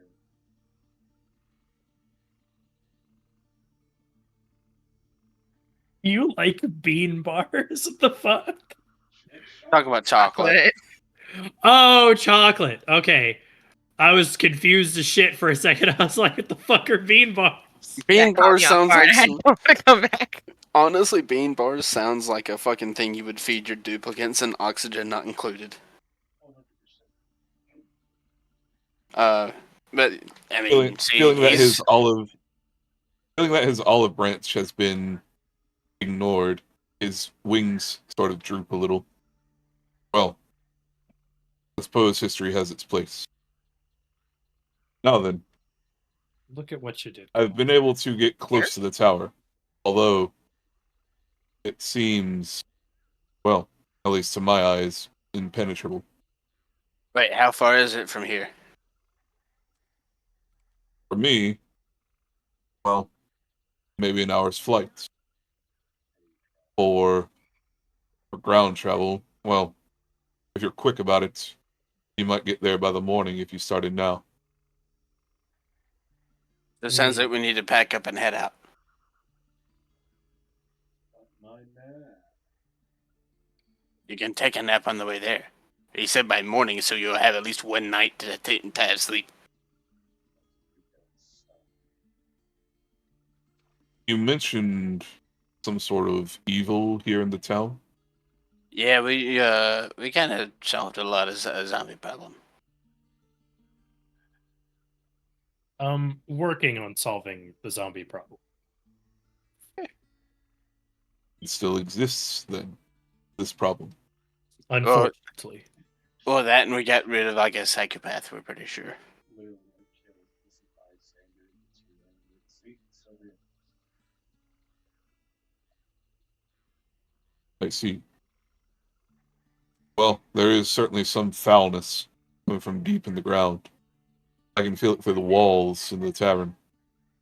Through the windows and the walls. Where else can you feel it? Is there perhaps a third location? Does the sweat drop down your?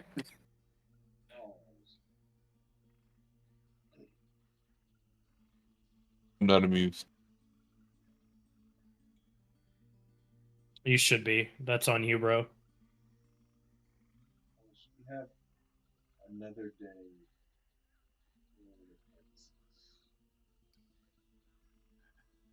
At least we're close. Yes.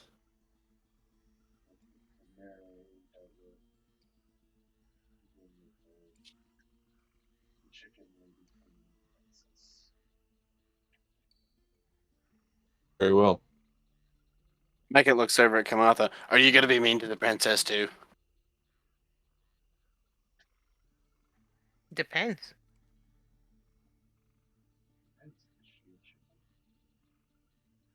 I mean, technically, aren't you guys called Windians?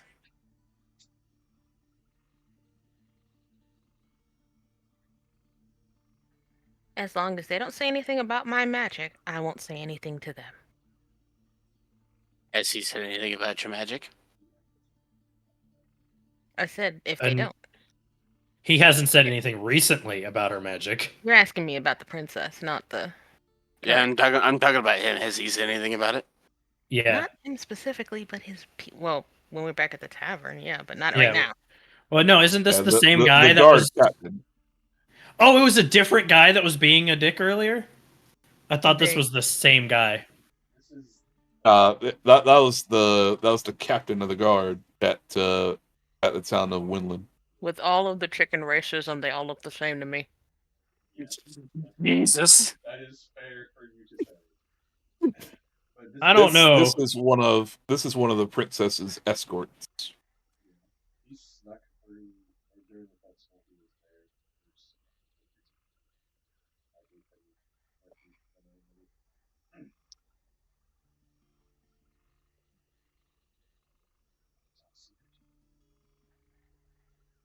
there. Yep. Well, I guess we need to get ready then, don't we? I will help you vanquish the evil here, as long as it expedites us saving the princess. Another body. But since we're gonna have a day, I'm gonna go make some stuff then. We'll begin on helping perhaps locate the entrance to whatever evil lair there is here. Oh. Well, let's not delay. Allow me to go with you.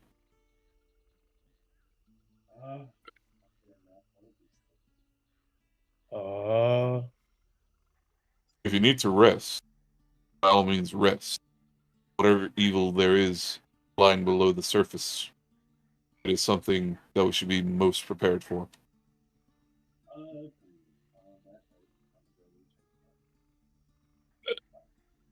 Okay, I'm gonna go make some stuff. Bye. Well, fuck.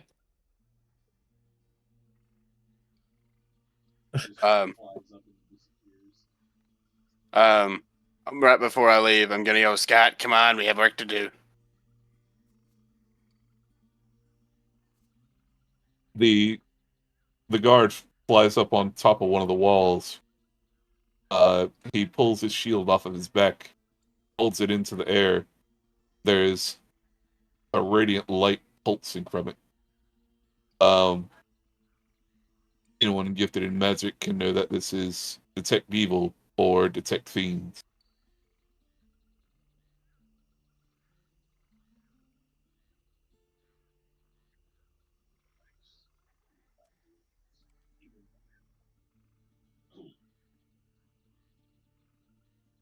Make sure not to hold it near Myrrh.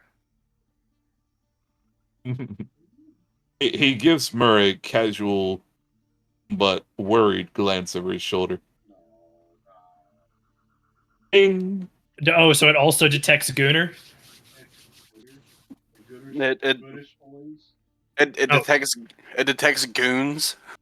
Yeah, you goonin'? It detects goons? Oh God! All right. With that, it is now 9 o'clock. I don't know how tired the rest of you are. I could keep going. It's all up to the rest of you. I'm fucking dying. Okay. I was like, let me go. I want to die. Please. I died like 30 minutes ago. Please. Yeah. Let me live. But I'm having short rest, so you can keep going, no? Without me. Yeah. We'll get some story stuff knocked out of the way and make sure that you're there for the combat. Hey, buddy. Alright.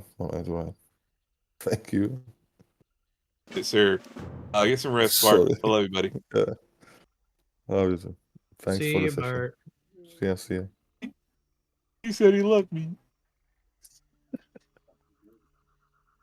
Yeah. Hell yeah. Alright. So how are the rest of you feeling? I'm feeling all right. Yep. I don't have work tomorrow. We can do this. I was finishing food. Well, that doesn't answer my question. I'm okay. I was just finishing food. Oh, you want to go, Mer?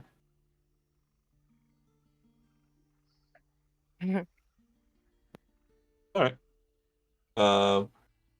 That's still me, Anna, and Sherman. Hell yeah. Sure, that works out. Mer can be getting his short rest with Ungabuga as well.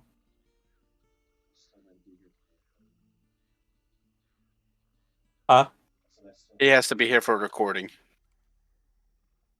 Uh, Well, that's fine. We can call it tonight then. That's fine. Yeah.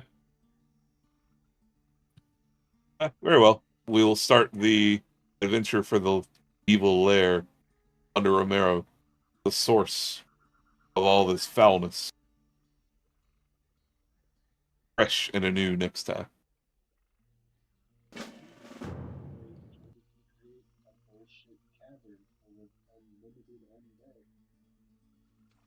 Create. It's already there. Oh no. It's on this map even. You guys probably haven't seen it. I have totally not seen it at all. Frantically searching. Uh-huh.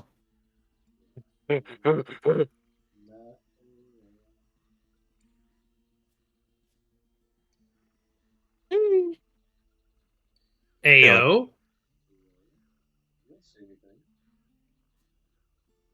You're right. I don't see shit. Yes, Whoa. please do not follow these series of islands. Whoa. Anyway, good night, you Well, lot. Yeah, good night. Full jokes aside, this looks kick-ass, Jody. Thank you. Looks ass case. It's kind of a mini dungeon to kind of give you guys an idea of what's ahead. Nice. All right. Well, see y'all. Bye. I'm gonna be headed to the tavern if any of you want to do like Hearthstone or something. But first, you gotta use the bathroom. True.